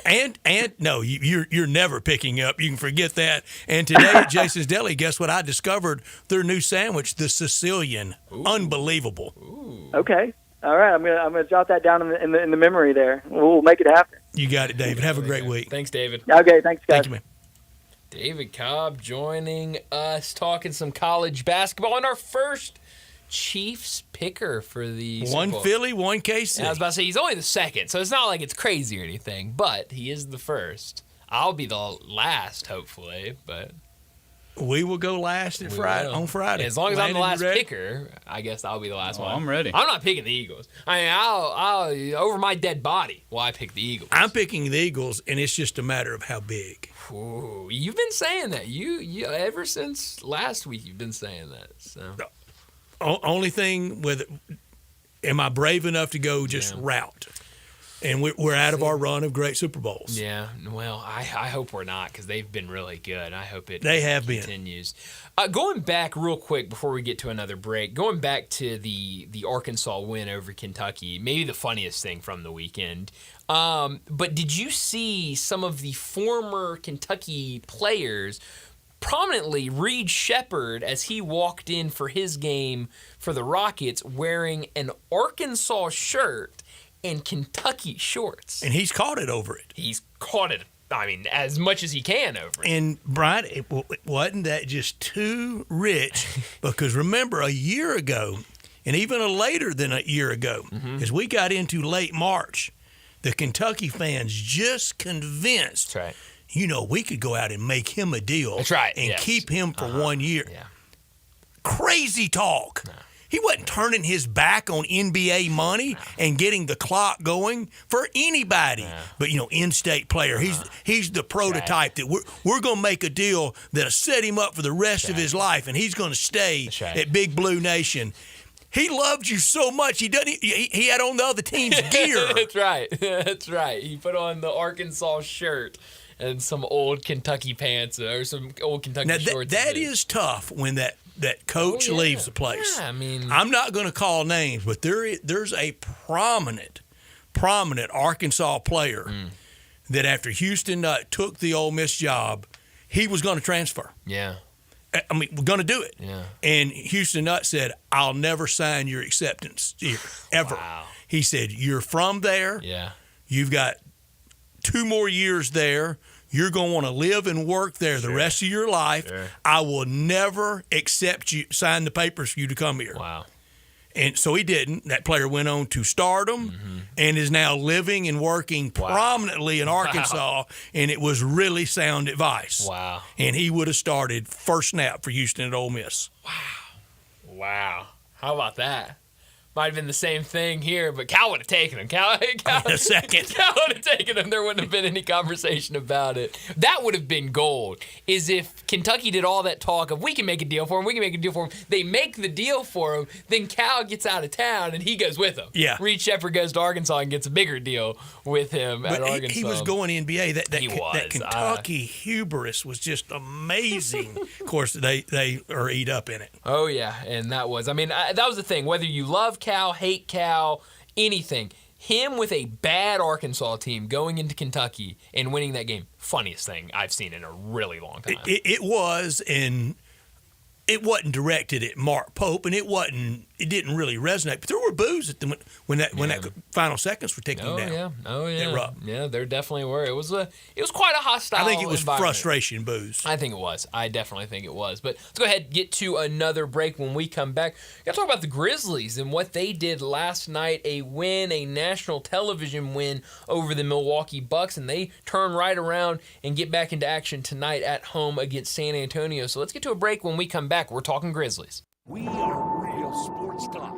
Sports 56 WHBQ. Available on your radio dial at 560 AM and 98.5 FM, as well as around the world online at sports56whbq.com. Take us with you everywhere by downloading the Sports 56 app. And at home, just say, Alexa, play Sports 56.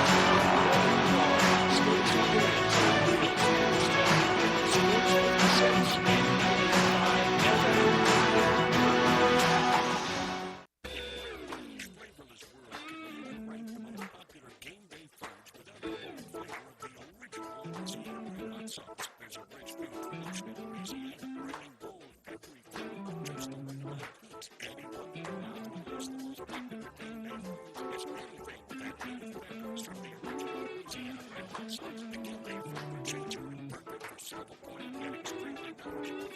Sports 56 and 98.5 FM. Nestled in the heart of East Memphis, located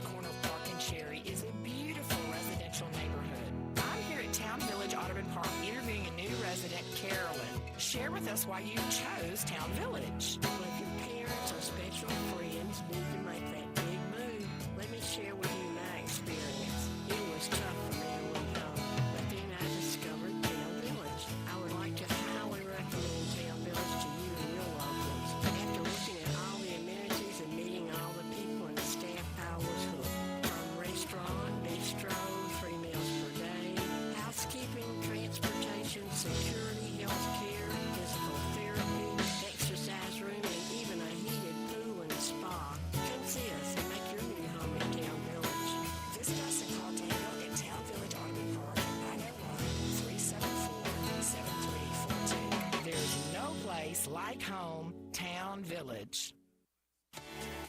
At Jason's Deli, when you're dining in or picking up curbside, you can expect wholesome food and no surprises, just delicious sandwiches, crisp salads, and quick quality meals made with the freshest ingredients and no artificial trans fats, MSG, high fructose corn syrup, or artificial colors and dyes. Around here, a lot of thought goes into what we put into our food and what we take out of it, because you're not just taking a bite, you're getting a taste of who we are. New items are constantly being created to expand our menu for all tastes and special diets with vegan and gluten-free options available. Convenience and on-time delivery you can count on. It's just a click away at jasonsdeli.com, so whether you need to feed 5 people or 5,000, the team at Jason's Deli, they have the credentials and the commitment to keep you satisfied. Freshness is nearby at Jason's Deli with locations at Ridgeway in the Park Place Center, Poplar and Highland, Germantown Road in Cordova, and on Goodman Road in Olive Branch. Jason's Deli. It's wholesome food and no surprises. Hi, this is Troy Five-Ash, owner of Five-Ash Roofing. Did you know there are so many roofing companies in Memphis that I don't even know them all? So that begs the question, which one should you choose? So I thought I'd give you a little background about me. My grandfather was a World War II Marine. My father worked for the University of Memphis for nearly 30 years. My mother, a pianist at Raleigh Baptist Church. Seems like forever. I went to Brownsville Road, Craigmont, and Bartlett High School, class of 81. We support the local school systems, youth athletics, and believe in what St. Jude and Le Bonheur stand for. I'm a Tiger and Grizz fan. The point? Memphis is my home. Five-Ash Roofing will be around if you ever have a problem with the service we provide. Five-Ash Roofing, fair, honest, and ethical, with deep local ties in our community. 367-0050 or memphisroofer.com. Five-Ash Roofing is what we do. We're here for you. Sportstime on Sports 56 and 95 once again, Records Irving and Brian Davis.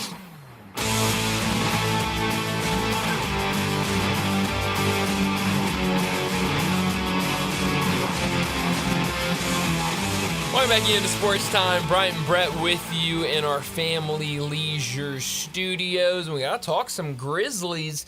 A win for them last night over Milwaukee. They return tonight to take on the San Antonio Spurs. A lot of people questionable for tonight's game. I know Ja Morant, who did not play last night, is listed as questionable for tonight's game. Victor Wembanyama, also a game time decision for tonight, as well as Brandon Clark for the Grizzlies. So we will, we'll see. We'll talk to DeMichael Cole here in about 30 minutes, get his thoughts on all of this. But last night's win for the Grizzlies, a really good win on the road against the Bucks. And now you look up, back-to-back games, back-to-back wins on national television. That win last night, maybe the best Jaren Jackson game, minute, stretch, a lot of things of his career last night. Same for Scottie Pippen. Mm-hmm. I still don't know why there's so much talk around maybe the potential of a deal for a backup. I love that Darian brought it up Friday. Well, Darian Newsom did with y'all talking about it. I kind of like getting with him and staying with him. Thought maybe it was times last night against Milwaukee, his best stretch of the year. Really good Santi stretch last really night. Good, yeah. But the ankle injury to Bane that I don't think is on the major end, but was probably the downer of a great night last night in Milwaukee. Yeah, and he'll be out tonight, but still was super productive before that injury. And like you said, I don't think it's anything major. And, we'll see tonight about Ja Morant if he's back out there. Obviously, Brandon Clark, you'd love to get him out there again. He played last night, didn't get a ton of minutes. Season sweep of the Bucks. Yeah, and I mean, that's huge. And I'll say this. this Bucks team now is a whole lot different than they late were October when you saw them at the beginning of the season, because we were having a conversation of what is this Bucks team? They have the star power, they have the players. Why are they so bad? And now they've turned it around. I mean, even with last night's loss, 26-21, 17-8 at home. So that was a great win for the Grizzlies on the road. I know the problem with the Bucks. What's that? Doc. Well, yeah, it certainly starts with the coach. And what night was it? Was it Friday night that Giannis had the dust up with Chris Paul? I think it was. It was. And I don't blame him. And it's my irritation over the career of Chris Paul. It's too much stuff. Yeah, no, it's pure Bush League for a slam dunk, cakewalk into the Hall of Fame, all-time great player. And I saw it here on display, done with him, will never pull for him. And that kind of comportment, I think that kind of guy giving it that stuff like that, you is not a champion. And I said then, never will be on a championship parade float, ever. Yeah. And he hadn't been. No, he hasn't. You're right. That was Friday night. And I mean, talk about Giannis. You look at what he's dirty been stuff. Doing. Oh, it was. And but Giannis has been fantastic, especially as of late. I mean, you look at his last 5 games, 36, 35, 39, 35, and 30 in a loss last night. He's been really good. It's been some of the some of those pieces around him that have struggled. And after Damian Lillard, what are some of those pieces? Exactly. And that's the thing. Middleton's a big piece. Sure, but you look at, Taurean Prince. Are you really relying on him to be a big factor for you? Andre Jackson Jr. started for them last has night. Struggled. Yeah, I mean, it's kind of the same conversation that you get into with the Lakers of before the trade, at least of you have AD, you have LeBron, but then after that it's a lot of role players. Some of them are good, some of them are really struggling. How much depth do you have? And I feel like the Bucks kind of have that same conversation. What was Anthony Davis's signature moment as a Laker? I don't even know. Did the he bubble? Have one? Yeah, I don't know. I mean, and you know what I think of that title? Yeah, not much. No, not much. Didn't at all. then, don't now. No, not much at all. And I can't think of one. I mean, yeah, he was really good in the bubble. So I mean, one asterisk janky bubble. Yeah, but other than that, hadn't been much. That's the same for LeBron, though. Sure has. Yeah. And I mean, look, AD is one of those guys where, especially this year, and I think you could even say it last year, when he's out there, he's fantastic. I mean, when he's playing, he's a great player. It's just, again, played 76 games last year. Yeah, which was, only missed 4 this year. Yes, I mean, he's been pretty durable. So that knock on him last year and this really hadn't been fair. Yeah. But we all know it's coming. You fear. I mean, every time I thought he cracks knees with somebody, and I mean, anytime he takes a fall or anything, if he goes down, you're terrified. That's an injury, and he's going to be out for a couple weeks, if not a month, because of that. And it's just what he has kind of become. The most stunning aspect after the initial shock of the trade is I was really stunned that Dallas didn't ask for Bronny. Well, didn't that surprise you? I know. I mean, not at all. I mean, it's a package deal. When you think Bronny would be in a deal? No, I mean, Bronny's only in a deal if LeBron's in a deal. I mean, they move together. They live together, literally. So you can't. Does he have a curfew? The other, well, I don't know about tonight that. for the Grizzlies, Spurs. Wednesday in Toronto, and then Saturday night home against Oklahoma City. Saturday night's going to be biggest game of the year. That's right. We thought Houston was last Thursday, and it was till that date. And when you're in a fun year, a great year, you can't wait to get back to the building for every game because it has the potential of all being the game of the year, win of the year. Streamers fall win of the year. They do, and you look at that little stretch. I mean, it's a tough stretch after Toronto, home against Oklahoma City, at Phoenix, at the Clippers, then the break at Indiana, and you have that break in there, and then Orlando, Cleveland, Phoenix, New York out of the break. I mean, that's a tough stretch right there, right out of the All-Star break. And so for the Grizzlies tonight, great opportunity, especially if Victor Wembanyama doesn't play, a great opportunity to get another win over them. And then Wednesday on the road against Toronto. This Toronto team has really struggled this year. You have a real opportunity going into that Oklahoma City game. to really be rolling here would be a 4-game win streak. It would be, what would that be, 10 of your last 11 wins, I believe. So you could really be rolling into the All-Star break, and you really want that with how difficult the stretch gets with those last 2 games before, and then certainly last 3 games before, and then that stretch afterwards. 20-5 at home, and barring a deluge like last Thursday night, I'm going to make it inside the building tonight. 25 home games already played. When we get back from the All-Star break, especially when they get back and finally play at home after the All-Star break, downhill slide. The rest of the season will go in a blink of an eye. Well, we always talk about it, how with where the All-Star break is for the NBA, that we always say, halfway point, and it's not. It's nowhere near the halfway point. Way past of the season, and so it gets quick after that. And I mean, you look up. The verbiage is simple. It's at the break. You don't have to say the halfway point. That's right. At the break, and I mean, you look after. Even tonight, I think with Victor Wembanyama, there will be people. I know he's questionable. We don't know yet if he'll go or not. There will be a lot of people that want to go with the opportunity of seeing Victor Wembanyama. But you look after that. The next 3 home games and the type of star power you can see Oklahoma City and the team they have, Phoenix and those stars, depending on who is on that team at that point, and then the Knicks and who they have, and with that last game on and the legends road, in their own mind. Of course, they think that they're selling out. I started to forward you. I read a long story of, is this really the year the Knicks can go for it?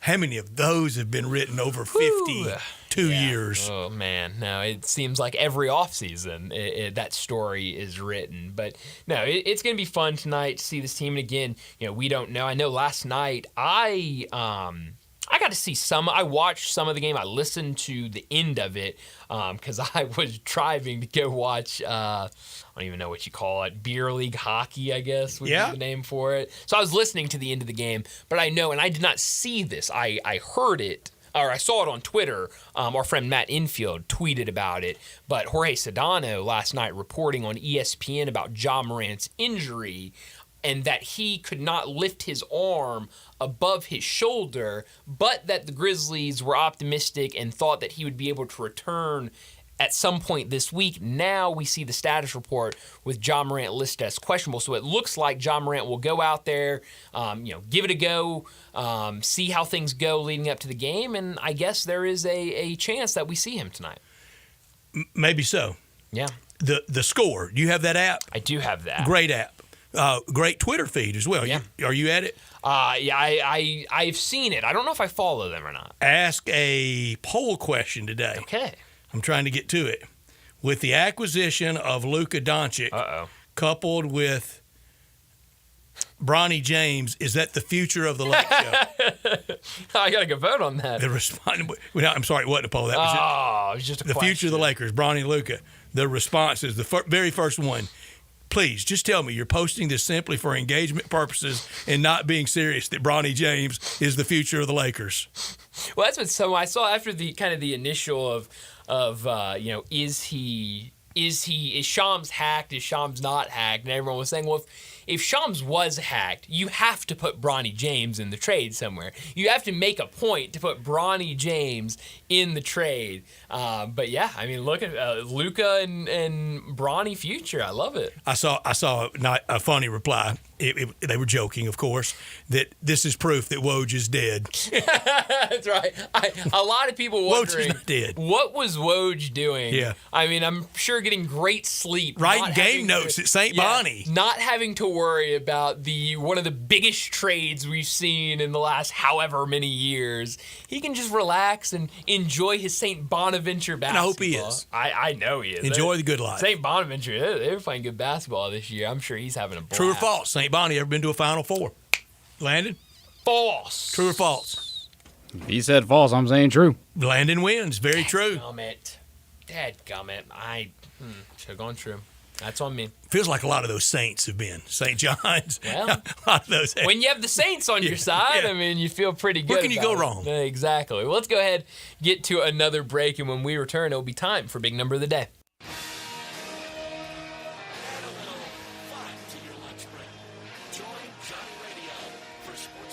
Happy Hour from 11 to 1 every weekday on Sports 56 and 98.5 to stop eating junk food, and we have it covered at Humdinger.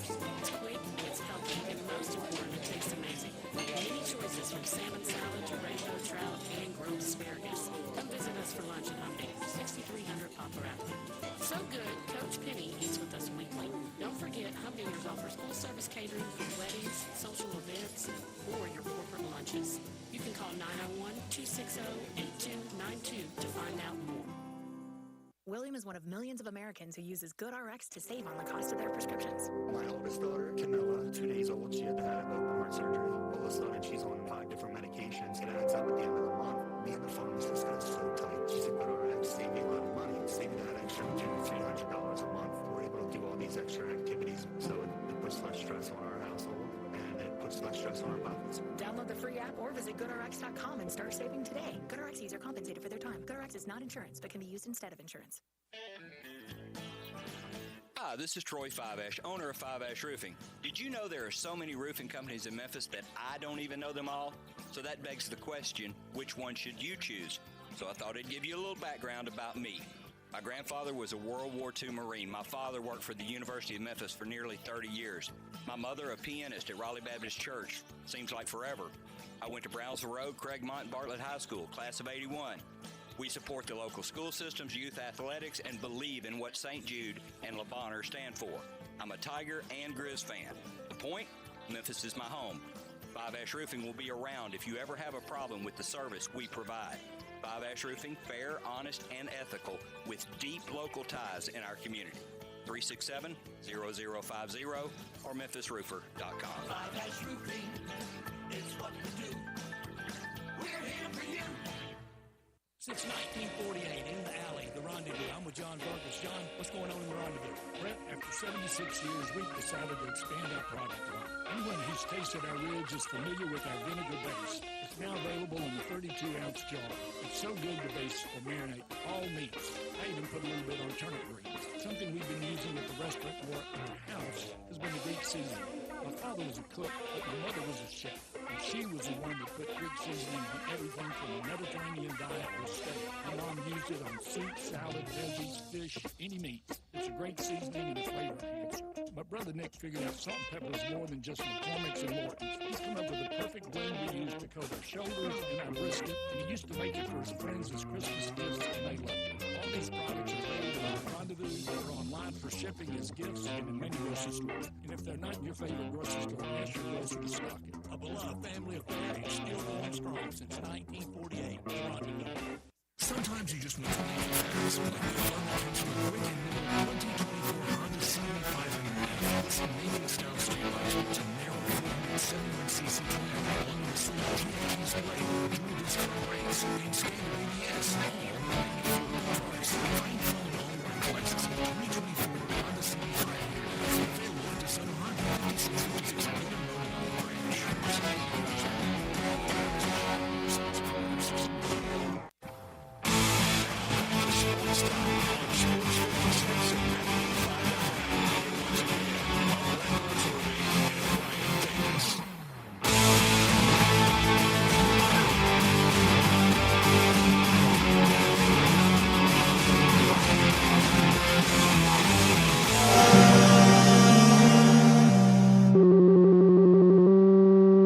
Big Daddy. Hello, Big Brand. It's a guy, he wants to be big, then he gets big, he doesn't want to be big anymore, then he gets small, but the suit's too big. Big Daddy. The big boy. You're a big guy. I think she's trying to pull a fast one on Big Daddy. The big number of the day. Well, my big number today is the number 2.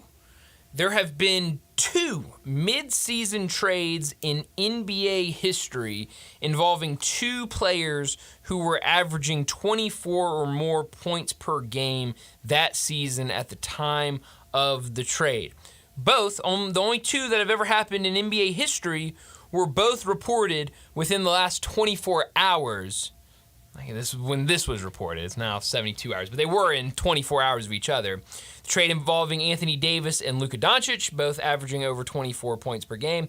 And then the other trade that feels like nobody's talking about because the first one was so crazy, the trade involving De'Aaron Fox and Zach LaVine, both those guys averaging over 24 points per game. So it's only happened 2 times in the history of the league, and it happened over this past weekend. Again, Wilt traded to the Lakers summertime. That's right. Same as Kareem. That's right. I thought Wilt way back got dealt in season from San Francisco to Philadelphia, but obviously the other I guess not. party Yeah. was not Must not have that. been. Huh. Yeah. It's a wild number. It's why it's the leader in the clubhouse for Sports Story of the Year. Oh, easily. Now, going to get topped with a wild Super Bowl coming up. Sure. I mean, a lot can top it, but right now. Yeah, it will. With actual action, but off the court, it was earth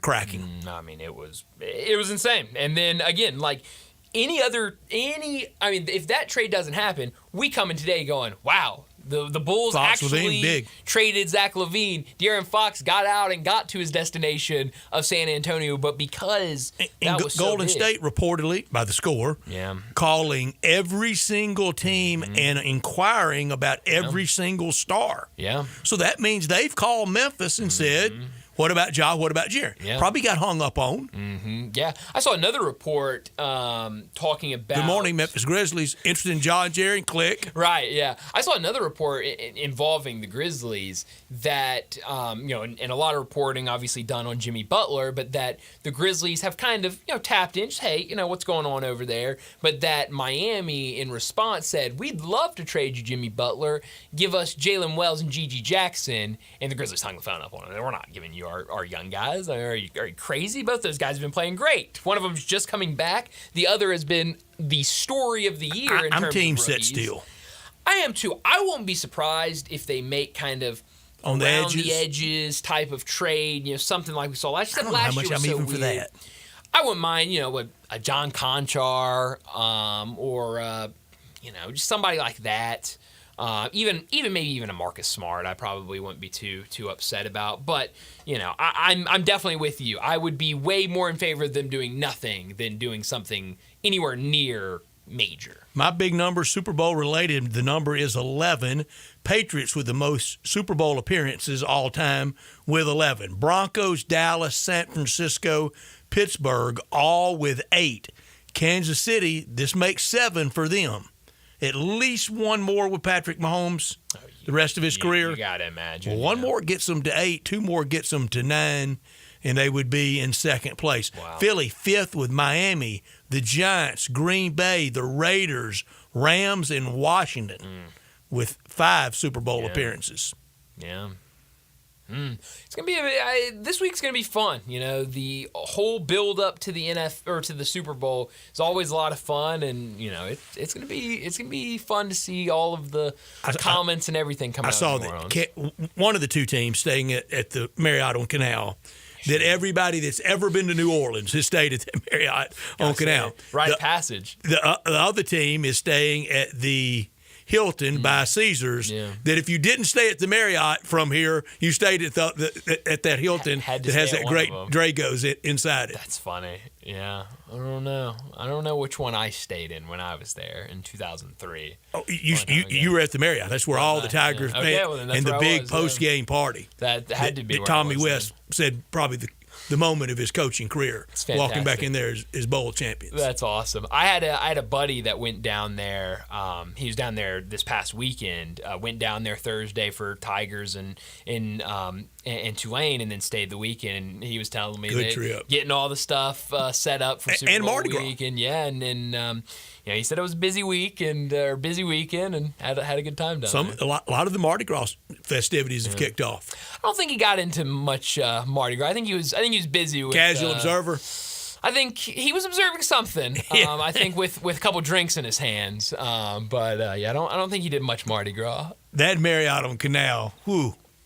It's had the traffic. I believe it. I believe it. But no, it would be fun, especially with everything that happened, around New Year's down in New Orleans. It will be fun, and it will be good to have another big weekend that will be fun and kind of be able for New Orleans to show again, how I've told you about that Caesars. Caesars. Have you? That every time I've ever been in there, and just fun, low stakes, put in a 20 in a slot machine. You have told me.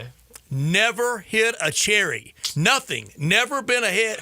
Will never go back into place again. When I walk by it now for years, just look at it with disdain. Never 1 second been up. But you got to try it. No, do not. Over. Got to walk by and just throw something in there. Never even okay, you're getting close. Nothing. Might as well just walk by and hand them money. Well, yeah. Unfortunately, that's a lot of casinos. That's why they're in business, isn't it? Exactly. That's right. They have a good track record of making money. But no, it's going to be a fun week in New Orleans for the Super Bowl and the build-up.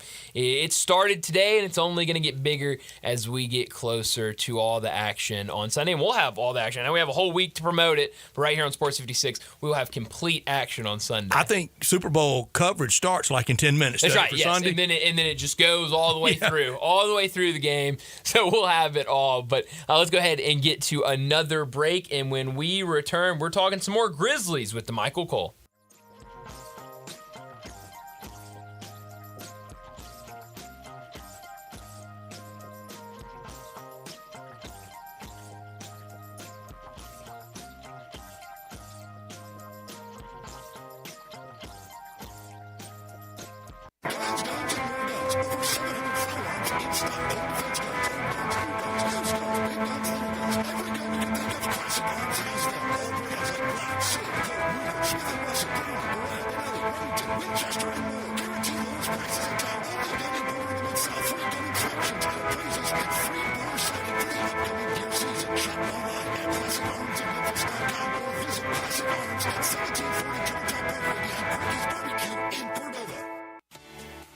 Jason's Deli, when you're dining in or picking up curbside, you can expect wholesome food and no surprises, just delicious sandwiches, crisp salads, and quick quality meals made with the freshest ingredients and no artificial trans fats, MSG, high fructose corn syrup, or artificial colors and dyes.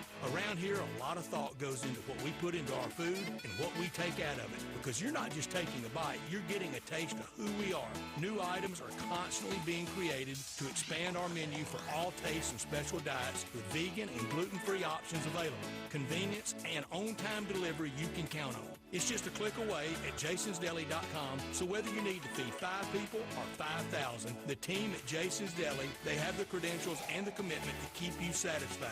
Freshness is nearby at Jason's Deli with locations at Ridgeway in the Park Place Center, Poplar and Highland, Germantown Road in Cordova, and on Goodman Road in Olive Branch. Jason's Deli. It's wholesome food and no surprises.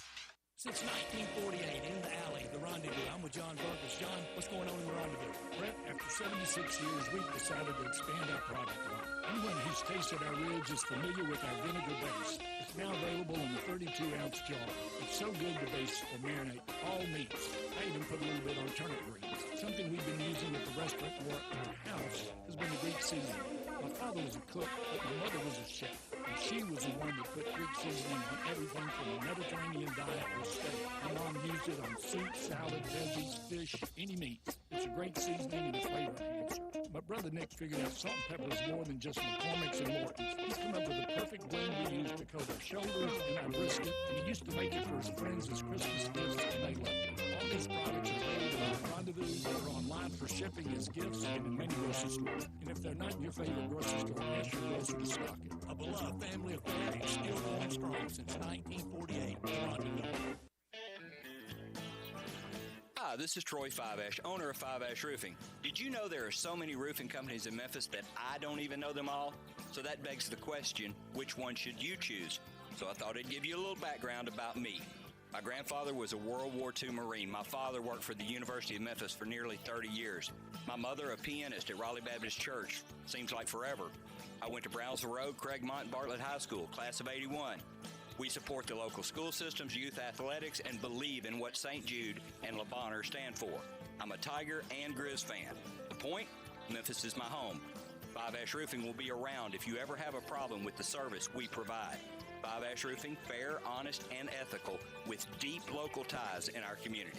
367-0050 or memphisroofer.com. Five-Ash Roofing is what we do. We're here for you. Is your wife asking you to stop eating junk food? We have it covered at Home Dinners. It's quick, it's healthy, and most important, it tastes amazing. Many choices from salmon salad to rainbow trout and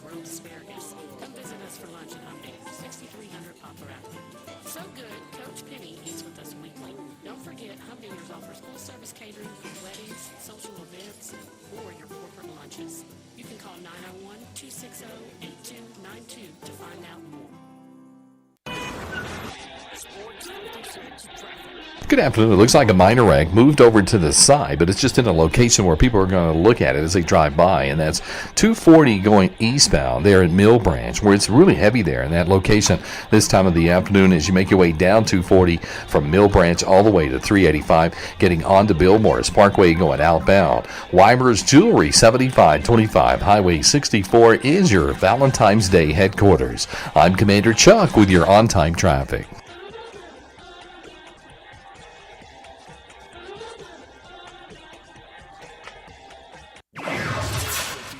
WHBQ Memphis and W253DF Memphis with Greg Gaston and Eli Savoy. Weekday mornings from 7 to 10. Now, back to Sports Time on Sports 56 and 98.5 FM. This hour brought to you by Jaguar Land Rover Club Safety. Once again, Say you stand by your man. Tell me something I don't understand. You said you love me. Welcome back in Sports Time. Bryant and Brett with you in our Family Leisure studios, and joining us now to talk some Grizzlies, DeMichael Cole, the Grizzlies beat writer over at the Commercial Appeal.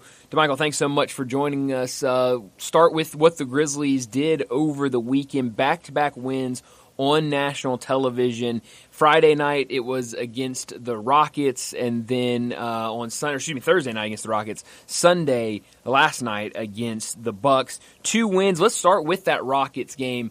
We knew 0-3 going into that game against the Rockets, and it felt like hearing a lot of the guys kind of building up closer to that game. It felt like it was kind of that back-against-the-wall mindset. We're not going to drop 4 games against this team. Is that how you felt? What did you see in that win against the Rockets?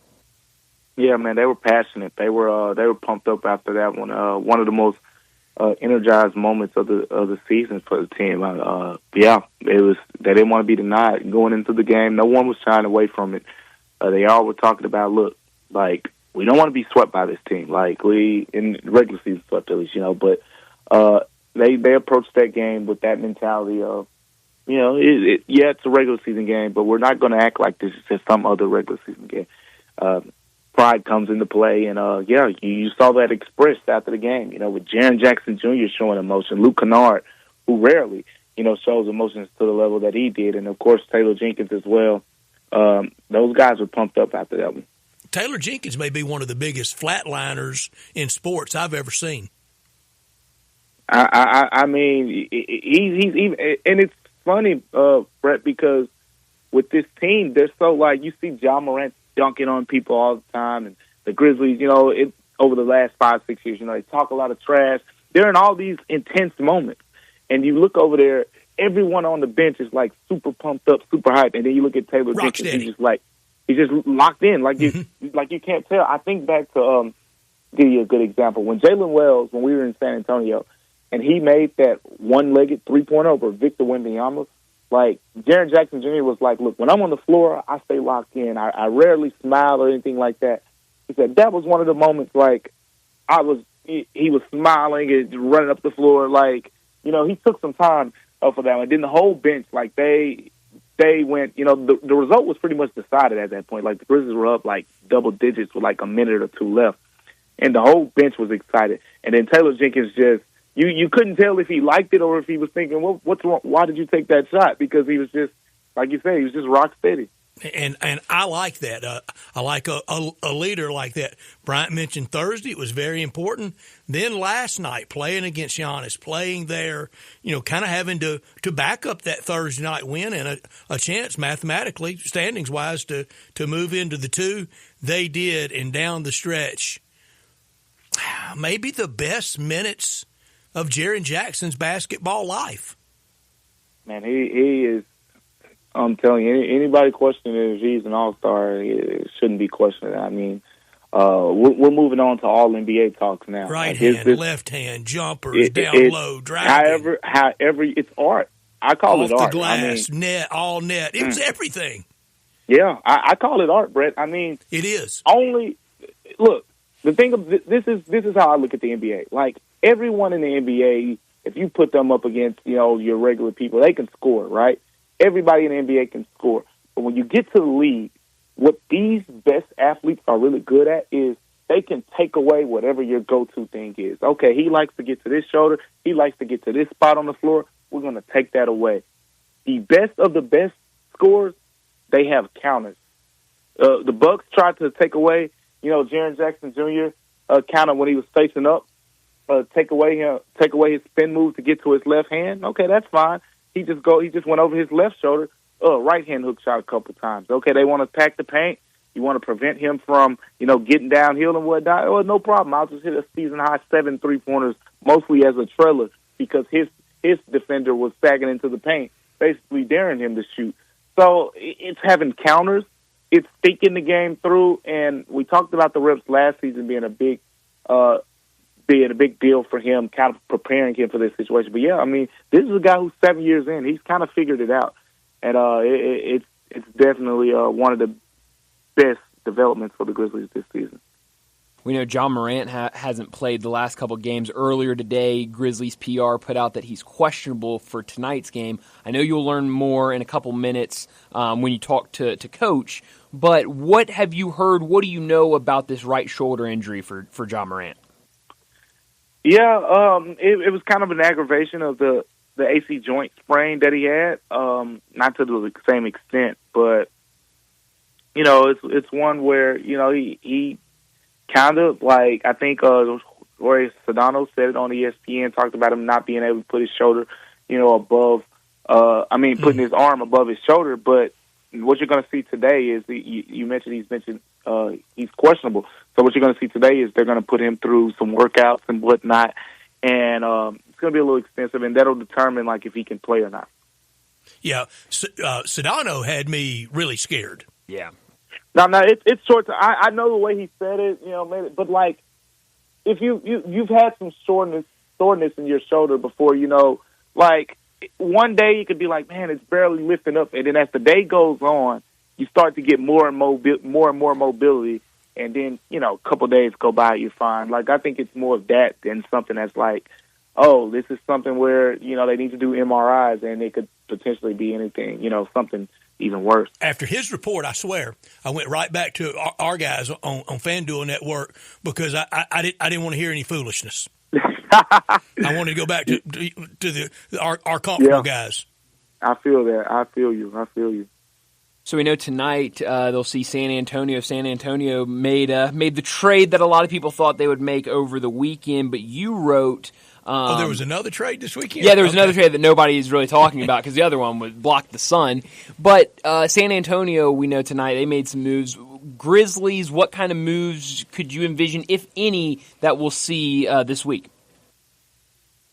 I mean, it's tough to say because I don't really see a big-time move out there for them, really, that, kind of shift things drastically from where they are at this point. There'll be some players who are going to be in some conversations like, I mentioned like the idea of potentially if you want to add a backup point guard, a guy like Monty Morris makes sense over in Phoenix. He's not playing a lot, and I think when he went to Phoenix, probably expected to have a bigger role, and then they got Tyus Jones, and there's kind of some overlap in those two games, both being the best assist-to-turnover ratio guys in the last 5 seasons. So, and Phoenix needs picks. I mean, everyone knows that. So if you say, hey, we'll take Monty Morris for, a protected second-round pick or whatever the case may be, then I think that gets done quick, fast, and hurry for a player like that if you want, kind of a little bit more point guard depth. If you want, some guys on the wing, I think DeAndre Hunter will be a big name. That's a possibility, especially with the Jalen Johnson injury happening with the Hawks and that kind of shifting. Some things for them. They got an intriguing trade deadline ahead of themselves because they're probably not going to be contending as much as they envisioned, before that Jalen Johnson injury. So there are a couple players that come to mind. You should probably you poke the Pelicans a little bit, see what are they asking for on Brandon Ingram or whatever the case may be. But still, that's an imperfect fit, to a certain degree. So I just don't see that perfect move out there for the Grizzlies. Cam Johnson makes a lot of sense to me, but I think his price tag is probably going to be higher than what the Grizzlies want to give up in that case. DeMichael, especially with the deal that was made that shook the earth. And I've said earlier today, you can talk all you want, biggest trade ever in sports or NBA. But one thing about that trade, in season for two megastars, two nuclear aircraft carriers dealt in the West in season. I think that kind of separates it. And on your Twitter feed, you've been telling people, look, a week ago he was a Maverick for life. He was going to be right there in the Mount Rushmore of Mavericks with Dirk and whoever the other two are. I mean, it was those two for sure. Now Luka Doncic, a Laker. They're going to sell a lot of 77s. Today, Golden State reportedly, they're calling everybody in the league about their big star just to see the temperature, to see what it takes. Under that cloud, with that backdrop, any way the Grizzlies would seriously listen to a deal for Ja and Jaren? I don't think so. Especially, right now, the Grizzlies have a core of young talent that's playing well together.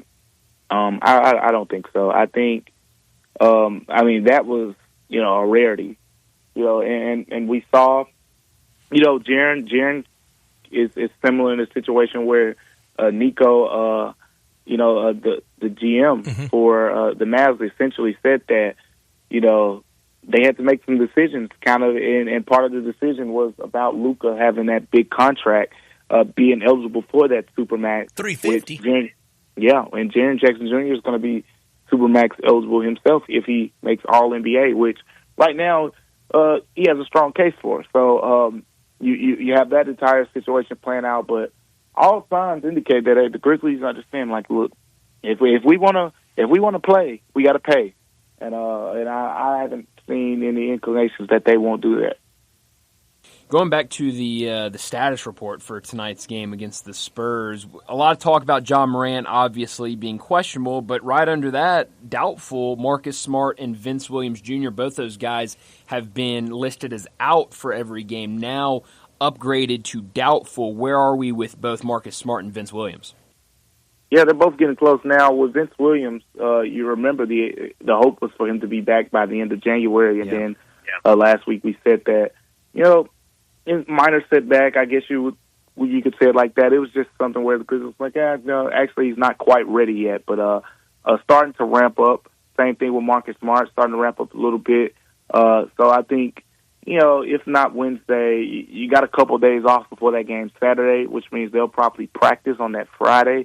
And you could really expect potentially both of those guys being back at that point.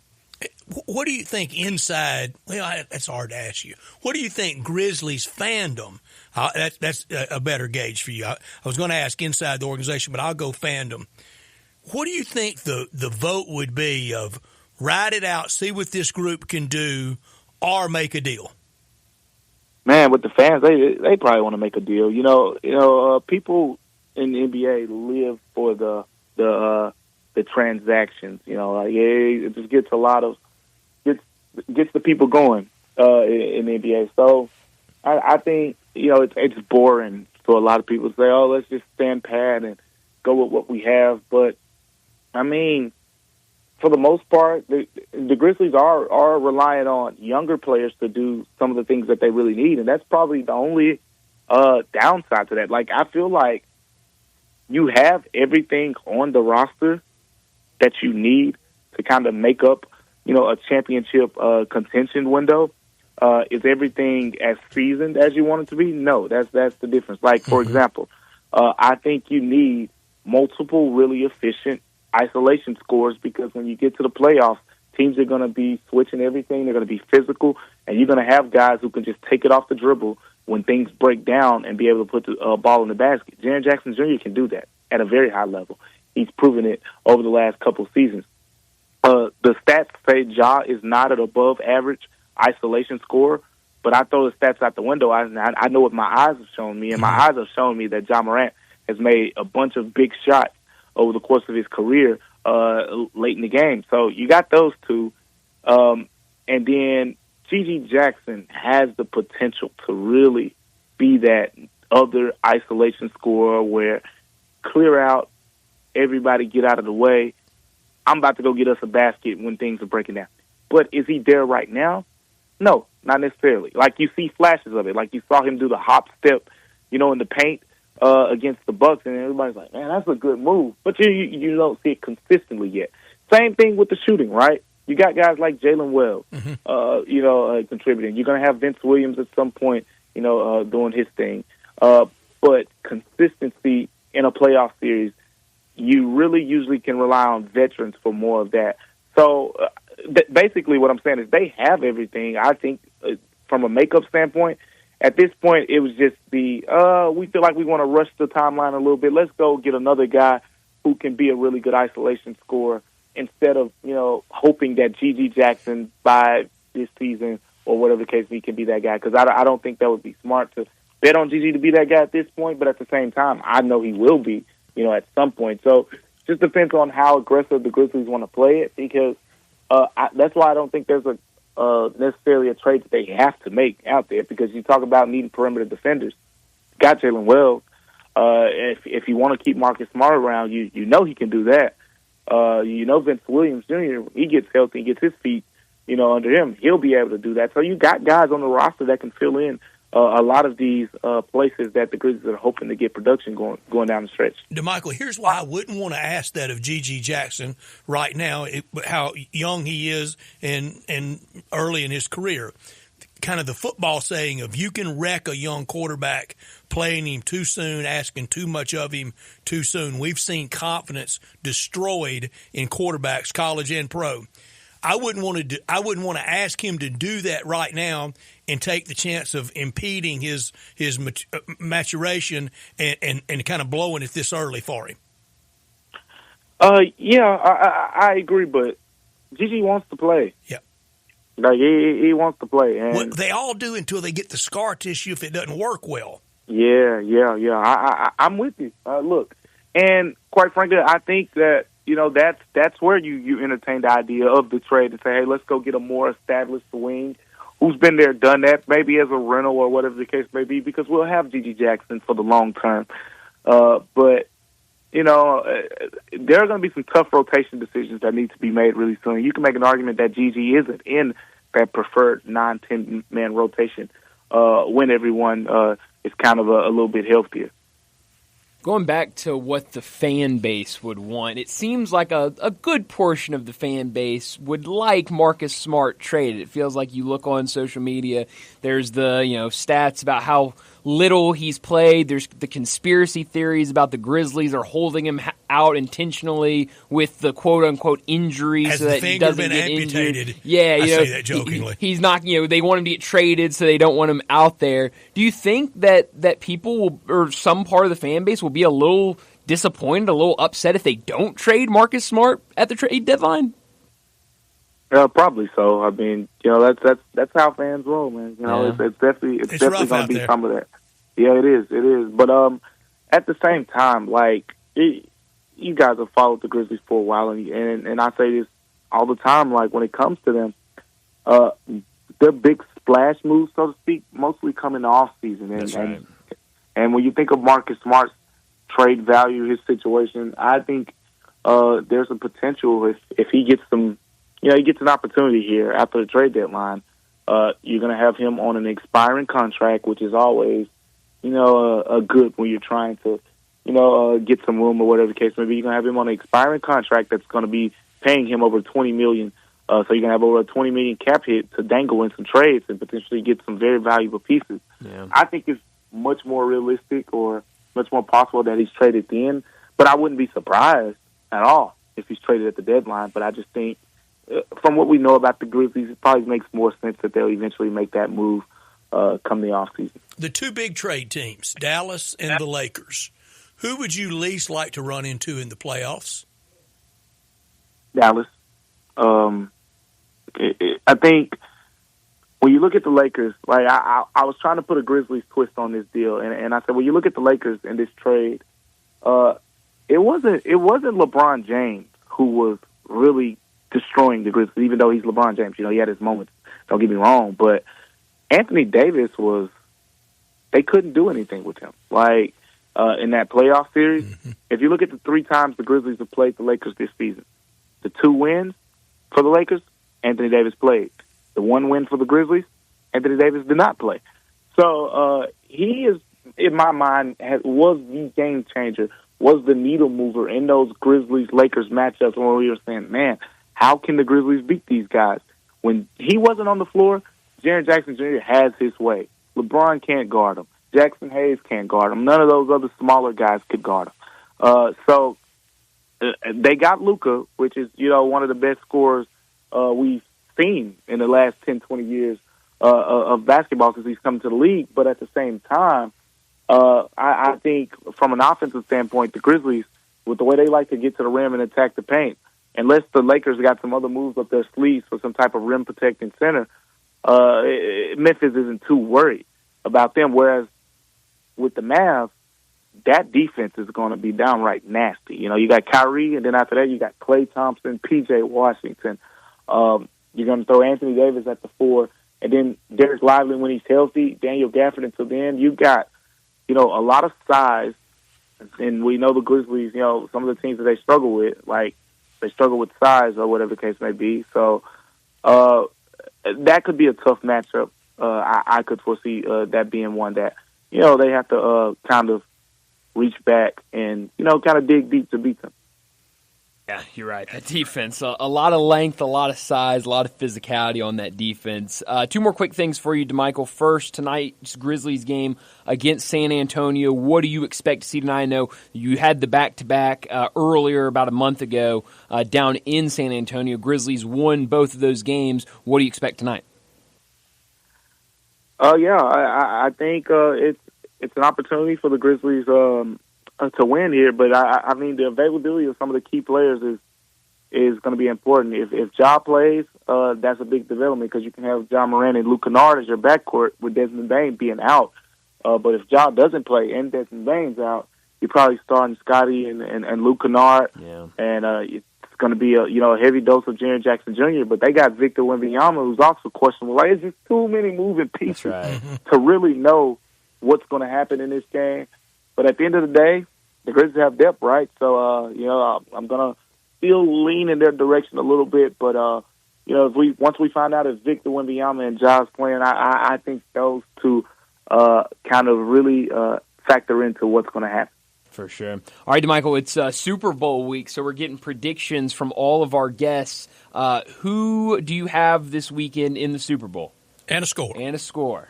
Man, they tell us all the time, do not bet against Patrick Mahomes. Yep. Man. And I just never learned my lesson. There's something wrong with me. I never learned my lesson. Look, I'm gonna say the Eagles are gonna ground and pound this one. It's gonna be low scoring. It's gonna be a muddy, ugly game.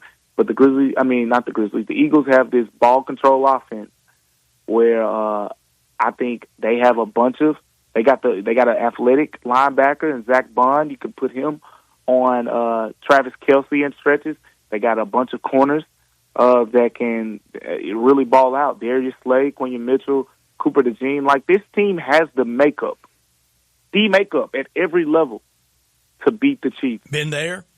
Revenge? I got them. Yep. I got them pulling it off. And I'm going to say 2017. This is low scoring. Wow. This is 2017. Eagles pull it out. Field goal for the win. Love it. I'm all for it. DeMichael, as always, thanks so much for joining us. We'll do it again next Monday. All right, take care, guys. Thank you, DeMichael. DeMichael Cole, 20-17. I think that was the score of Vinatieri with the win and the Patriots in Brady's first one down there against the greatest show on earth, against the Rams. I think it was that. A lot of people thinking low scoring. He was ready for that question. He was. I mean, we get a 2017 game. That'd be a thriller of a Super Bowl. DeMichael Cole talking all things Grizzlies. He was on our Sissy's Log Cabin guest line, where all our guests join us at 901-360-8255. The Sissy's Log Cabin, the official jeweler of the Memphis Grizzlies. Tonight, when you go to FedEx Forum, go down to the floor seat lounge and look at those beautiful display cases they have in the floor seat lounge right off the court, the official jeweler for the Memphis Grizzlies. And at FedEx Forum with the floor seat lounge, that great location at 4542 Poplar, ready for the big game of Valentine's coming up for them, the big game of love coming up soon for Sissy's Log Cabin. Supporter of Tiger Athletics, the Mid-South's largest selection of one-of-a-kind jewelry, engagement rings, necklaces, earrings, wedding bands, 9,000 square foot store in Laurelwood with expanded lines for Rolex, Cartier, diamonds, and more. Since 1970, with all the great locations across the Mid-South, Sissy's, they offer a selection of diamonds, estate jewelry, and fine gifts. Unsurpassed value, exceptional service, expansive selection, and an extraordinary shopping experience, because life's too short for ordinary jewelry. Brian, I ask you this tonight for the Grizzlies. Do you any way they can match that intensity of the last 6 minutes last night in Milwaukee? That was as good a stretch in team history. Yeah, it feels like it's going to be tough. I mean, just being that big game against the Bucks. Do it again. You know, we talked about it earlier. I mean, this Bucks team is much different than when it was the first time the Grizzlies saw the Bucks. And so, I mean, that was a, get down and dirty and win this game. I'll say it again, as good a stretch in team history. Yeah. That down the stretch last night in Milwaukee. It was incredible. And so I don't know. I mean, I guess it depends on how the game goes tonight. I mean, I think if the Grizzlies are in another situation where they got to pull it out at home, you got the fans behind you. Victor Wembanyama, if he plays tonight, I think a lot of people are already going to be down there to support. But, I think we could see it, but hopefully you don't have to. Hopefully this is an easy win for the Grizzlies tonight against the Spurs. Well, before we get to a break, let me remind you about our 5 o'clock sponsor. It's Jaguar Land Rover Bluff City. Jaguar Bluff City has been the premier Jaguar dealership for the greater Memphis area since 1984, and their talented team is ready to help you find your next perfect vehicle at unbeatable rates. Swing by Jaguar Land Rover Bluff City today and check out the new 2025 models like the 2025 Range Rover Sport, the 2025 Range Rover Velar, and the 2025 Defender. Test drive the Range Rover Sport, where luxury meets performance. It's a perfect mix of style, performance, and versatility, with options ranging from 360 horsepower up to 635. It's also available as a plug-in hybrid electric vehicle with $7,500 federal tax credit when leased with approved credit. Take a look at the Range Rover Velar, powered by mild hybrid technology and enhanced with the latest well-being features and fully connected entertainment system. The Range Rover Velar is the ultimate luxury compact crossover. Purchase yours today and get special 4.4% for 72 months financing available with approved credit. Don't forget about the Defender. Available in multiple models to fit your needs, the Defender is built for the modern explorer, and Jaguar Bluff City is offering special interest rates for 60 and 72 months on various models. Give them a call, 877-259-6169. Go online to JaguarBluffCity.com. But go out there and test drive those beautiful new vehicles, 6335 Wheel Cove, just off of Quince for Bluff City Jaguar. Well, we need to get to another break, and when we return, we'll talk about what's trending. Join the voice of the Tigers, Dave Woloshin, for Wolo and Friends. Weekday mornings from 10 to 11, here on Sports 56 and 98.5 FM. Since 1948, in the alley, the Rendezvous. I'm with John Vargas. John, what's going on in the Rendezvous? Brett, after 76 years, we've decided to expand our product line. Anyone who's tasted our ribs is familiar with our vinegar base. It's now available in the 32-ounce jar. It's so good to base or marinate all meats. I even put a little bit on turnip greens. Something we've been using at the restaurant or at our house has been the Greek seasoning. My father was a cook, but my mother was a chef. And she was the one that put Greek seasoning on everything from the Mediterranean diet to steak. My mom used it on soup, salad, veggies, fish, any meat. It's a great seasoning and a flavor enhancer. My brother Nick figured out salt and pepper is more than just McCormick's and Morton's. He's come up with the perfect blend we use to coat our shoulders and our brisket, and he used to make it for his friends as Christmas gifts, and they loved it. All these products are available at Rendezvous or online for shipping as gifts and in many grocery stores. And if they're not in your favorite grocery store, ask your grocer to stock it. A beloved family affair is still going strong since 1948. Rendezvous. Do you know one of the best things you can do for your employees or family's health? Provide Arctic Clear bottled water. Arctic Clear bottled water is your locally owned and operated bottled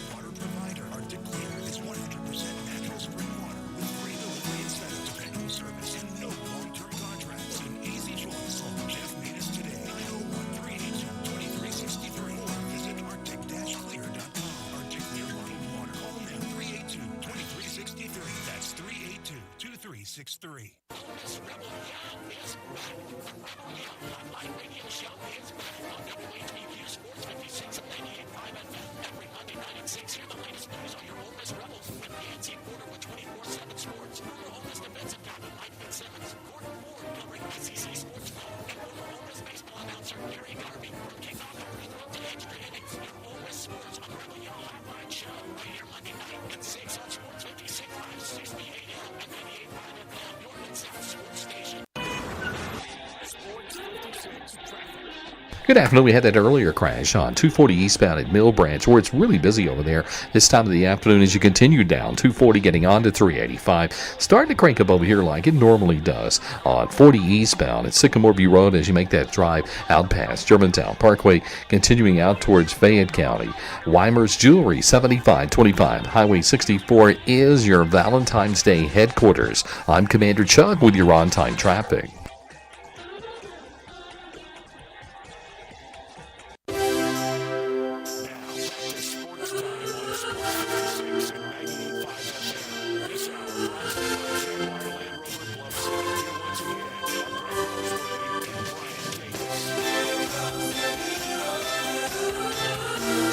Welcome back into Sports Time. Bryant and Brett with you as we got about 30 minutes left in today's show. A handful of things I want to get to during this segment. I want to get to Myles Garrett requesting a trade. I just saw Matt Miller from ESPN. He's on SportsCenter right now talking about his mock draft. And I wanted to bring this up because I saw it earlier. I'll be completely honest, I did not sit Saturday afternoon and watch the complete Senior Bowl. I watched a little bit of it. I saw when Seth went in. I kind of stayed there for a good minute watching I watched Seth. an inordinate amount of it. Really? Yeah. I couldn't get away from maybe an hour and a half. Really? That's inordinate, isn't it? See, I recorded it. I'm Okay. planning on going back and watching more of it, but Saturday afternoon, I couldn't find myself. Every time, it was one of those things where I would go, it feels like a good time. I'll go watch some of the Senior Bowl, and then they'd go to a commercial, and I'd switch it to another game, and then 45 minutes later, I'm going, oh, man, let me go back to the Senior Bowl and see what's going on over there. But I want to bring this up because Eric Edholm, who does work for NFL.com, he wrote a story today. I've not read the story, but this is the headline, and this is what the important part is. 5 Senior Bowl takeaways.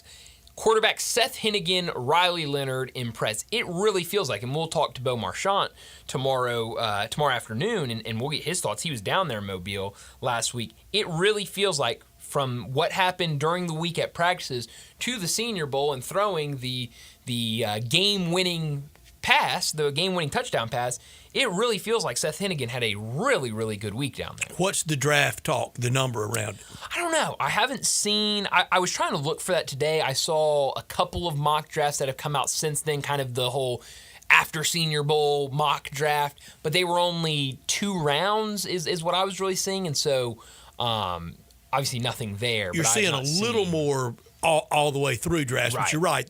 Right now it's kind of the first 64, 2 rounds. Sure. There's 3 big steps of draft analysis. It's the Senior Bowl. Now we go to the Combine. Then we have Senior Day. Saturday was the only one of the 3 that really you play football in. That's right, yeah. And Seth Hennigan and Jackson Dart did well playing football. Yeah.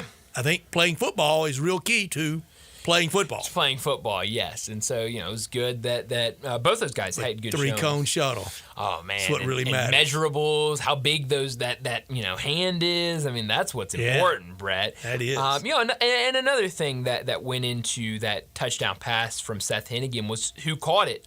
Jack Besh, whose older brother was part of the really unfortunate situation down in New Orleans on New Year's morning. And so that was a cool story for him to have he had been playing at TCU. And so he was part of the Senior Bowl, and to see him have that catch and to see everybody in that moment realize how cool this is and go support him, that was really cool. It was. It sure was. But it looked like he had a really good week. I was trying to see quickly if I could see. He's 12 of 14, 132 yards in the game, 2 fourth-quarter touchdowns. Pretty good stat line. That really helped them solidify that win. So, it really seems like a good showing for Seth Hennigan, and that's great, And now I think Jalen Milroe better have a big combine. Yeah, combine's going to be big for him. 3-cone shuttle really could matter to him. It really could. We make jokes about it, but for him, because and Saturday during my inordinate amount of watching it, I heard this analysis from one that wanted to favorably compare him to to Anthony Richardson. Huh. Okay. I don't know if that's a favorable comparison. He's done nothing. No, he hasn't, and I don't. He's big and pretty, but we got to play quarterback. Yeah, I don't love that comparison. I don't think that was. And this person meant it complimentary. Sure. I don't think it is. No, but I don't like that. I don't think that's a very good comparison to begin with. But what do I know? So a good weekend for the Senior Bowl. The other news: Myles Garrett has officially asked for a trade from the Cleveland Browns. Who saw this coming? I mean, he doesn't want to be Joe Thomas. No, and can you blame him? No. I mean, I don't blame anybody in that organization right now for wanting to get out of there. Yeah, it feels like another full start over. It does, and but not with a start over coach. I'm glad Kevin Stefanski made it. Yeah, but shocked he did. Yeah, a little bit. Have you seen though the betting odds-on favorite to land Myles Garrett? Cowboys. The Dallas Cowboys plus 400 to land. Played at A&M. Yeah, I would love that. Oh man, don't get me excited. It's too close to watching the Eagles compete for the Super Bowl to get me excited. So 2 Eagles pickers so far: Gary Myers and DeMichael Cole. One KC with David Cobb. So 2-1 right now. We'll see how the rest of the week goes. Bose will be big tomorrow. I'm excited for Bose, but I do think this will be like last year, where it's pretty down the middle. And the betting line shows it shows that pick'em game, coin toss game. And I hope it's. I mean, everyone that has given us a pick, it's been a close, great game. And Brett, you're scaring me with what your prediction might be. I want a good. I got to have the stones to do it Friday. You do. I mean, a lot of time until we actually make the picks on Friday. Look real foolish. Jump out there 35-10 Eagles, and they not only that, they don't win the game. Yeah, that wouldn't be. I've had that pick before. How have you? Oh, well, I guess really the big one is Greg Gaston after he, got the correct score several years ago. That's Greg right. Gaston. Listen to what he has, and to not say. just with us. No. Where it really matters. Yeah, that's right. On your phone. That's right. He had the tickets with a legalized bookmaking operation. I don't even know. Can you even call that a ticket? Because it's check mark. It is a check mark. That's all that matters. There's money in his account after the fact, so that's what matters. And still, for me, and I'm saying it in jest, that we can so freely talk about legalized bookmaking operation. That's right. I mean, it was the forbidden conversation. When I first started in this, when you would have a tout, handicapper, odds person, I mean, it was for news information only. Love that. If you're going to Las Vegas, like somebody's going to go out here and, off the whim trip. Yeah. I heard that guy on the radio saying, let me hop on a plane. Yeah. Even this, Brian, when we first started doing remotes with the Mississippi casinos, we couldn't be to where you could hear a machine paying off. Really? Because they thought, that would be an enticement and somebody might, take it the wrong way. I can go down there and win immediately, whatever. Wow. Yeah. How silly. Times have changed, Brett. Times have changed. It's every play. It's the first time I ever saw the big prop bets, the exotics, as they were called, a guy had a guy that had all those from Vegas. He had just been to Vegas, so he had all those. I didn't even know this was a possibility. And what is all this? That's great. I love that. Yeah, now it's very accessible and on your television all the time, and now you're getting players that are suspected to be. Heck, I saw earlier, and forgive me, I do not remember the name. An umpire was fired today for his girlfriend, wife, significant other shared an account with him and was betting on sports. Oh, and doomsday. According to everything they found out, I see it now. Yeah, I saw some people posting it. He had nothing to do with it, but it was his wife, girlfriend, somebody that he was in a relationship with. All right, it's Pat Hoberg, because there are a lot of Major League Baseball umpires from around here. That's right, yeah. And thank goodness it's not a couple of those names I know. I guarantee you they all know him well. Oh, for sure. Probably on cruise with him. Yeah. 38. What a shame. Crazy. Career's over 38. for that. Holy cow. And and then I'm sure it says in that story, I mean, it was all her. It wasn't not him at all. I've got a friend of mine, big-time college football referee. If you're around him and you come close to thinking about mentioning the point spread, he's running from you. He just won't get near it. I don't blame you. And you can't. You can't. They can't. I mean, it is, anyway, heck yeah, just on. And there's on other big now. stories in that today. Yeah. The gambling ring tied to college hoops. Gambling ring currently under federal investigation for its role in 2 NBA betting cases, also involved in unusual wagering on at least 3 men's college basketball programs this year: North Carolina A&T, Mississippi Valley State, and Eastern Michigan. I wonder what the Mississippi Valley State was. Usually, it's just fade them, and you'll be pretty good. They're not a very good team. I think in this story it lists the game that wow, that suspect. Yeah, I know you mentioned Eastern Michigan. I know they recently, I mean, within the last month, had games that were taken down because of suspicious gambling. So that at least the Eastern Michigan one is extremely recently. I don't know the other two, but and some of the named people in this, they've been involved in the Jonte Porter story. Yeah. We were talking about this off air earlier, and I know one of the names you said I immediately knew had connection. I'm gonna take a crack at the names. I don't know if the pronunciation is right. Amar Awada. Okay. Long Phi Pham. He's the one that I knew. He was very prominent with the Jonte Porter. Timothy McCormick. Yeah. Mahmoud Mala and Shane Hennon, all charged with conspiring with Jonte Porter. Wow. I mean, you're going to see more and more of this. I mean, what did we see last week? Terry Rozier being investigated for the same exact thing. I mean, you're going to see it, and especially with college programs, I think you'll see it more. We're going to see it at games not involving Eastern Michigan. Oh, yeah. For sure. I mean, right now, at least, those are the places to do it. I mean, if you want to go and throw some money at one of these players. But we always have, especially in college basketball. I'm not picking on it, but some of the more celebrated point-shaving scandals came from college basketball back to the 50s when wrongly implicated Cliff Hagan on the cover of, I think either Saturday Evening Post or Look magazine, one of the big ones, and big scandal at Kentucky. But he was clear there was a scandal involving point shaving allegations around Memphis State University, late 50s, early 60s. Yeah, I was watching a game either yesterday or Saturday. I don't remember what game it was. It must have been Saturday. In a college basketball game, late game situation, we're going to the monitors, we're reviewing everything, we're doing that whole thing, which we hate, obviously.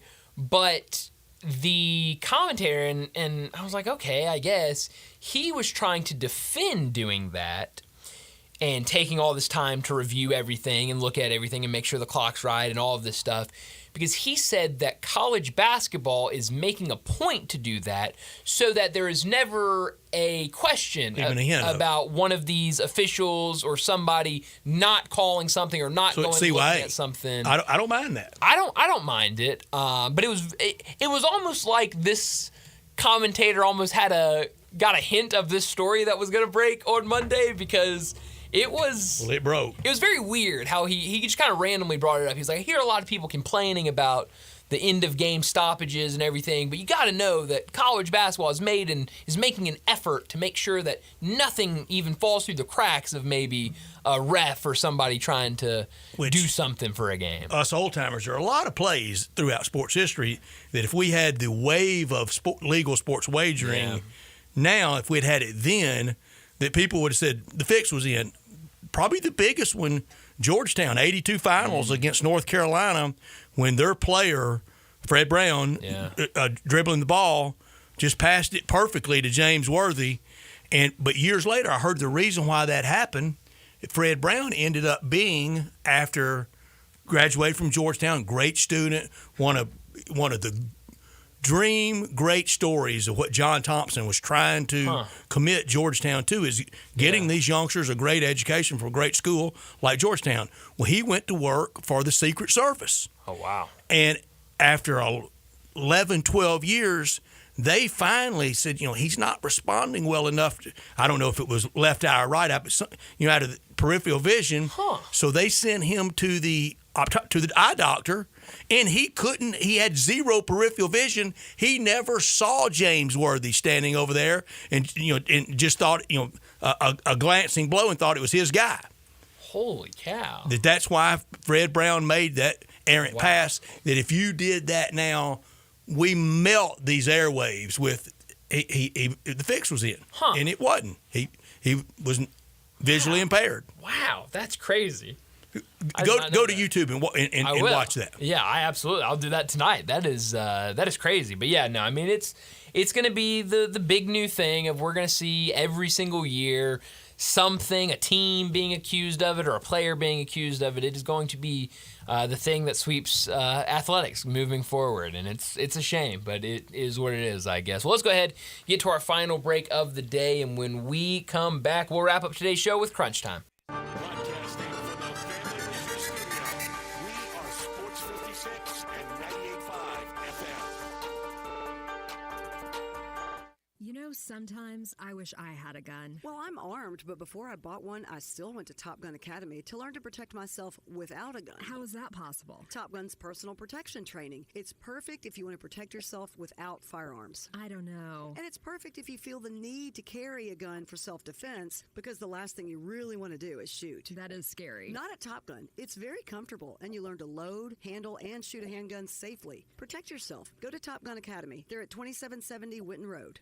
Breakfast is what you make it, and maybe, just maybe once in a while, you want your breakfast to have a little kick to it. That's why Sunrise doesn't just feature a full bar. They feature drinks that scream, have me with breakfast. Ever had a breakfast shot? They mix Jameson with butterscotch schnapps, then add an OJ chaser and a bite of bacon, and you'll feel like you've just had a taste of pancakes, but with alcohol. Another Sunrise specialty is the wake-up call. Vodka, Red Bull, and lime. And you can keep the can. As always, the food at Sunrise is unrivaled, and they have a full bar.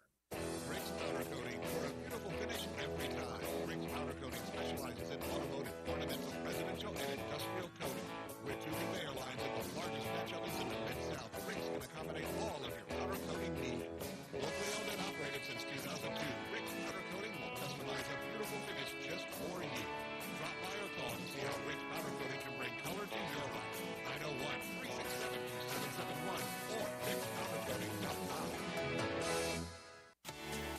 At Jason's Deli, when you're dining in or picking up curbside, you can expect wholesome food and no surprises, just delicious sandwiches, crisp salads, and quick quality meals made with the freshest ingredients and no artificial trans fats, MSG, high fructose corn syrup, or artificial colors and dyes. Around here, a lot of thought goes into what we put into our food and what we take out of it, because you're not just taking a bite, you're getting a taste of who we are. New items are constantly being created to expand our menu for all tastes and special diets with vegan and gluten-free options available. Convenience and on-time delivery you can count on. It's just a click away at jasonsdeli.com, so whether you need to feed 5 people or 5,000, the team at Jason's Deli, they have the credentials and the commitment to keep you satisfied. Freshness is nearby at Jason's Deli, with locations at Ridgeway in the Park Place Center, Poplar and Highland, Germantown Road in Cordova, and on Goodman Road in Olive Branch. Jason's Deli. It's wholesome food and no surprises. Hi, this is Troy Five-Ash, owner of Five-Ash Roofing. Did you know there are so many roofing companies in Memphis that I don't even know them all? So that begs the question, which one should you choose? So I thought I'd give you a little background about me. My grandfather was a World War II Marine. My father worked for the University of Memphis for nearly 30 years. My mother, a pianist at Raleigh Baptist Church. Seems like forever. I went to Brownsville Road, Craigmont, and Bartlett High School, class of 81. We support the local school systems, youth athletics, and believe in what St. Jude and Le Bonheur stand for. I'm a Tiger and Grizz fan. The point? Memphis is my home. Five-Ash Roofing will be around if you ever have a problem with the service we provide. Five Ash Roofing, fair, honest, and ethical, with deep local ties in our community. 367-0050 or memphisroofer.com. Five Ash Roofing is what we do. We're here for you.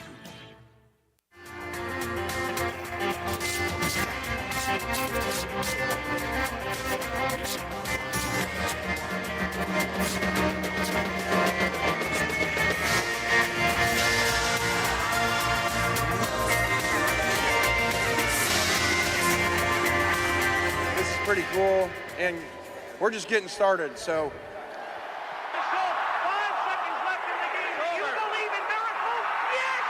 Spanning the globe. Go crazy, folks! Go crazy! This is for all the biggest crunch time. You are looking live. In your life have you seen anything like that? Goodbye! Hello, Haskell. It's obviously crunch time. Hammer, nail, coffin. This baby is over.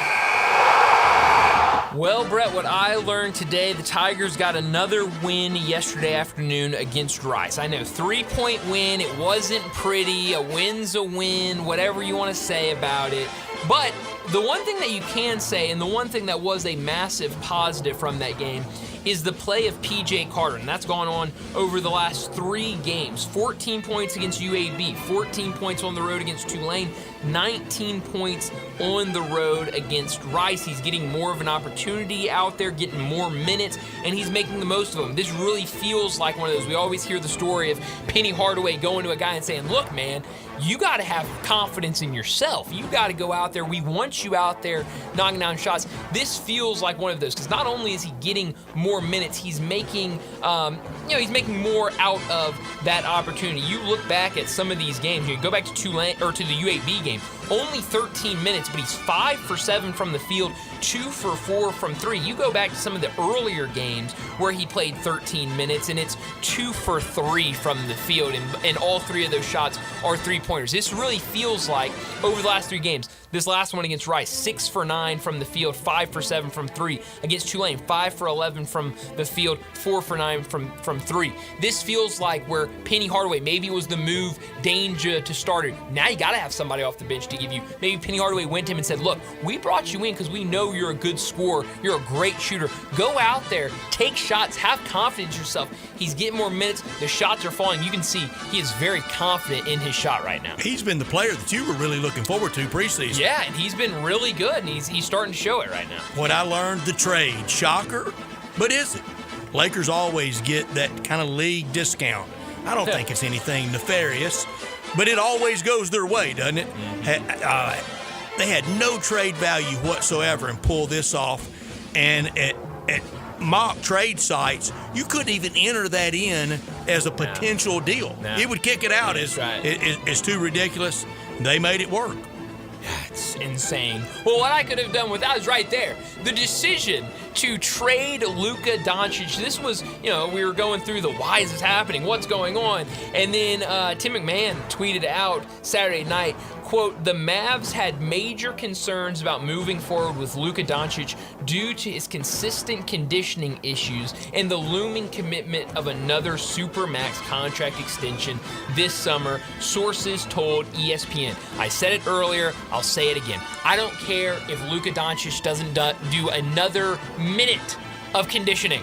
He doesn't have to do any conditioning. He's one of the best basketball players in the league right now. Top 3, top 4 player. You don't trade him, and you certainly don't trade him for what you got back. Nico Harrison, he's putting his neck out on the line. I mean, this is going to be a trade that will... Former Nike shoe exec. And, has connections with the Lakers, has connections with Anthony Davis. Rob Pelinka. This is going to be this can be a huge trade on his legacy and how people remember him. And I don't think it's going to be remembered very well. I just think a super surprising trade. I think a super terrible trade for the Mavericks. I could have done without this yesterday. I also watched a lot of it. It was a fun win, resounding style, beautiful setting. But Rory, the golf world's waiting on one thing from you. And it's coming up in 10 Sundays from yesterday. Sunday at the Augusta National Golf Club in Augusta, Georgia, at the Masters on CBS. Oh, when Pat Summerall would say all that, it was just so beautiful. That's what everybody's waiting on. Pebble's nice. there's one you have to have. It's the green jacket. I thought you were going Pro Bowl there for a second. No, Pro Bowl. I did not watch 1 second of that. No, I didn't either. I'll pass on the Pro Bowl. Where are you beaming tonight? I'm beaming to FedEx Forum. And no rain tonight for Grizzlies against Victor Wembanyama and the Spurs. Wonder if Greg Popovich wants Dallas kicked out of the league like he once publicly seriously stated that the Grizzlies should be kicked out of the league over the Pau Gasol trade.